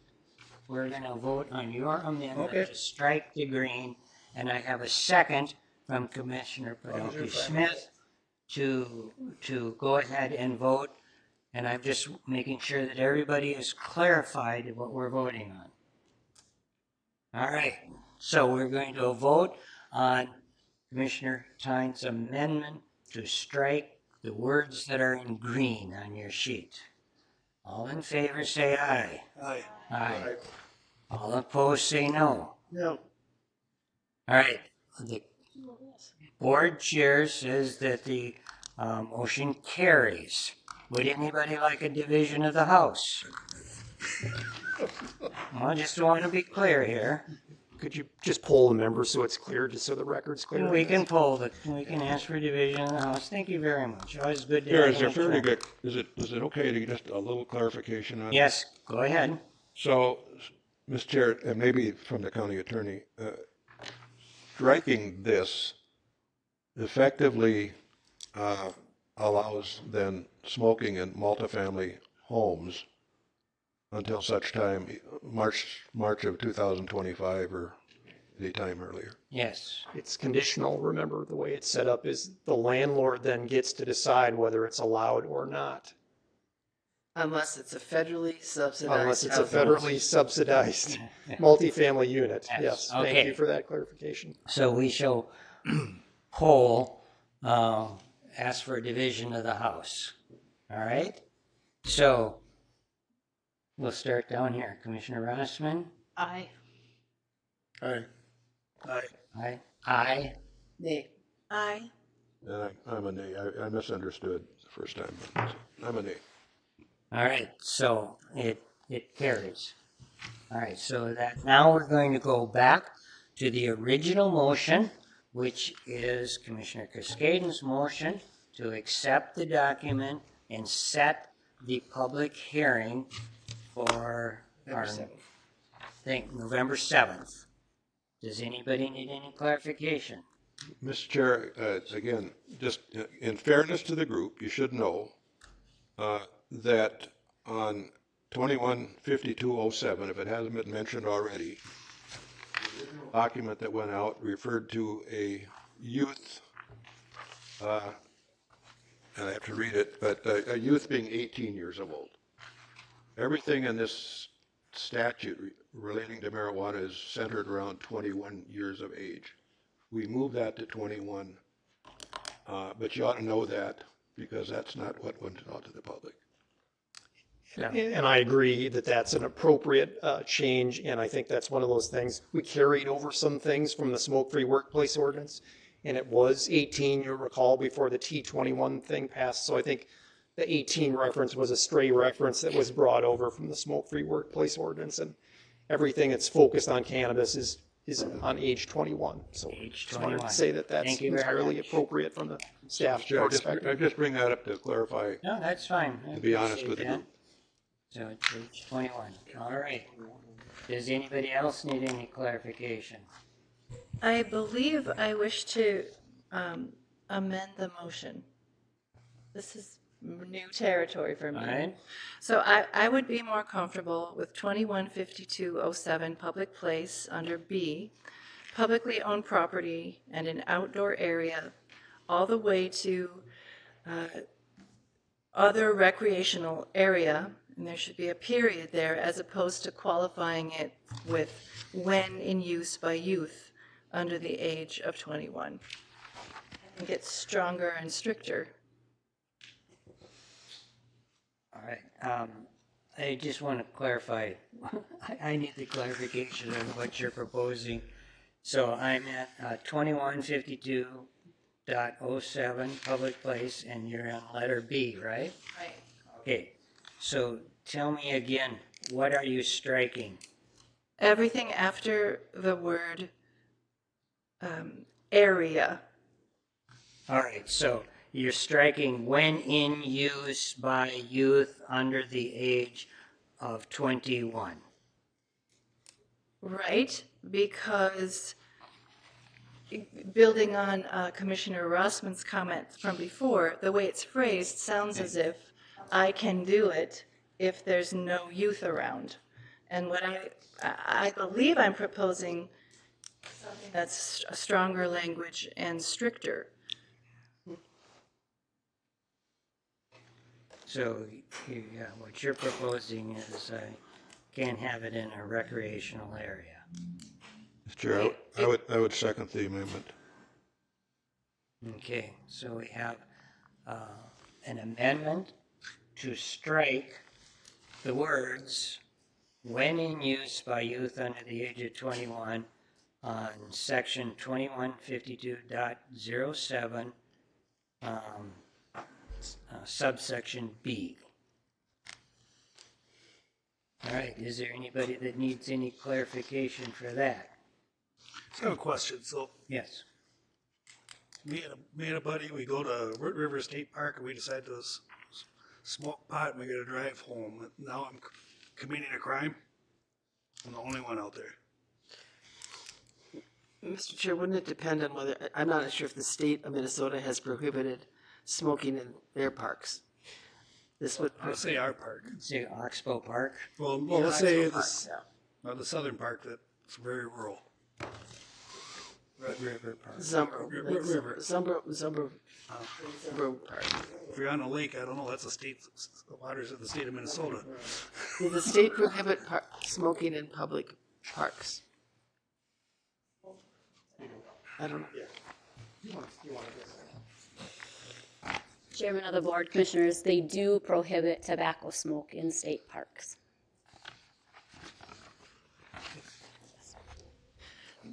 This is my hill to die on, but I mean, every law creates a criminal, so. And obviously. The way that it's phrased now, it suggests that the user, it's up to the user to determine, is this person 21 or under or not? And also a lot can change in between the course of deciding to consume, lighting up a joint and being done with that joint. I mean, we're talking about several, the passage of time where variables can change. Chairman of the Board, may I address? Yes, go Can I ahead. follow up with Commissioner Tynes? Yes, please. State parks are smoke-free, but our county parks are also smoke-free. Our city parks are smoke-free when you look at the tobacco ordinances, so this would mirror that. So striking that language consistent would then. be consistent with that. I just want to clarify that. Thank you. Thank you. Mm-hmm. Call the question, Mr. Chair. All right, so we have call the question, which takes an immediate vote. So the question is, the question has been called, so that requires a motion. To call the question means is that I'm done talking about this issue. I want to vote. So if you are in favor of calling the question, say aye. No, you don't get to vote on calling the question. You don't? No. You do. Do you? I believe you do. I believe you do. Okay, all right, I'm wrong. Yes, all right, so all in favor of calling the question, say aye. Aye. Opposed, say no. All right, the question is called, which means that we are going to take an immediate vote on this particular issue. As amended by. Well, no, we're taking it on this issue, which is the amendment. The amendment. The amendment, okay. The amendment is to, and again, I will clarify, the amendment is to strike the words, when in use by youth under the age of 21, under section 2152.07, subsection B. All in favor of that amendment, say aye. Aye. All opposed, say no. All right, the chair rules that the amendment carries. Would anybody like a division of the House? Would the attorney like a division of the House? Unlike the first one, I think it was 6-1 and it was pretty clear to me, so I got the record. All right, I just want to make sure, Don't want any late phone calls tonight. Okay. Mr. Chair, I would move the ordinance as amended. I'll second that. All right, so now To public hearing. We return to the original motion, which is to accept this for the public hearing on November 7th. Are there any other amendments? I just want to make sure. Okay, very good. All right. So all in favor of the original motion to move this for public hearing as amended for November 7th, say aye. Aye. Aye. All right, any opposed? All right, motion carries. We have a public hearing. That was easy. Thank you. Yes, that was easy. All right, I need to. Mr. Chair, can I just say, Yes. I just think we did, I lost some of the things I thought about, but I just thought we just had a really good discussion. And Yes. probably the first one we've had since I've been on the board, and I think this is really healthy. Mhm. And I thought the chair kept it good discussion here. And keeping track of the amendments and the motions. All right. Great job. And that's the first time that I have chaired a meeting here where somebody has called the question. I'm just amazed. And it's just ironic that the person who asked the most questions is the one that called the question. Very good. You know, questions you don't Very, very good. So very good. All right. So I lost my place in the agenda. Oh, we are at board and committee reports. All right. Commissioner Senjum, do you have anything for the board to hear? I'll just, last week, and this was a NACO committee Zoom call, the whole subject was on PFAS. And PFAS are certainly emerging as an issue in this country, in this world, actually. And there is some federal legislation going on, federal rulemaking. Actually, there's legislation out of an individual from West Virginia that I think we need to watch a little bit, and maybe that's something for the legislative committee, because it's going to affect every government in America, and it has even to do with issues related to liability, whether or not local government, units of government are liable for past injuries relative to PFAS. And then the other thing I just want to mention, a couple of us, three of us, I think, attended the Mayo event this afternoon, and it really got me to thinking about, certainly Mayo is moving forward in artificial intelligence, and I just think, government looking forward in 20, 30, 50 years, they're going to use artificial intelligence too, and to the extent that we can and maybe even should start thinking about this even embryonically. How can we use artificial intelligence to provide better service and maybe better policy decisions?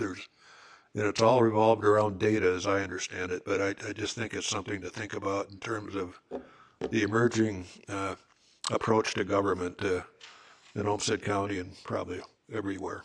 Thank you. Thank you. All right, Commissioner Podolsky-Smith. At a recent Public Health Services Advisory Board meeting, we learned that our local public health department got a pretty big win at the state level with syndromic surveillance.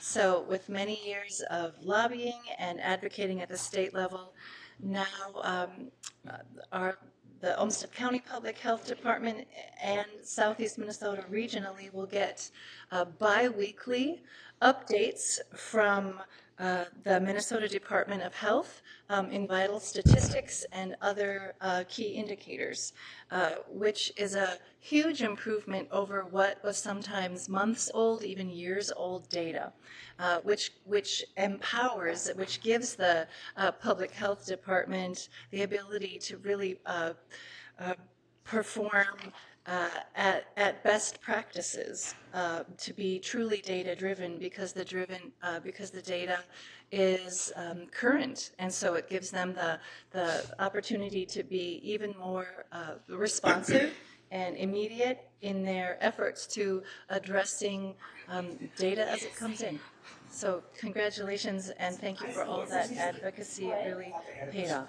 No, it's the first Tuesday Commissioner Cascade. Mr. Chair, you charged me with doing notes from the Mayo meeting this afternoon, and I didn't bring my laptop, but here are my notes about both forward and unbound, what they were able to cover for the first hour.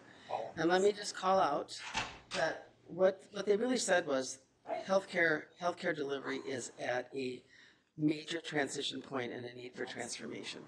And that an awful lot of what is going to be happening with the bold forward and unbound movement is to invest deeply into using data for discovery, for managing patient care, for new methods of patient care, but also that the Mayo is looking to do using artificial intelligence enabled care.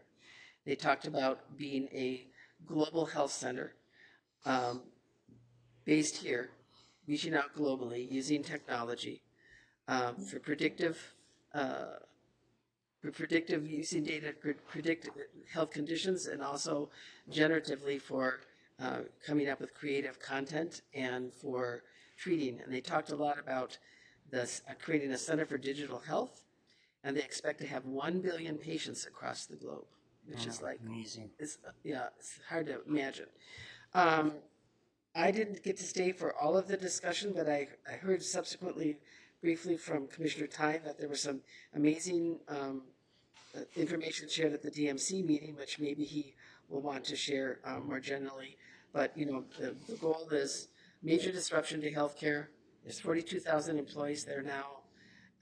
They expect to expand even more, the number of employees to bring in, and they're looking for continuous care everywhere.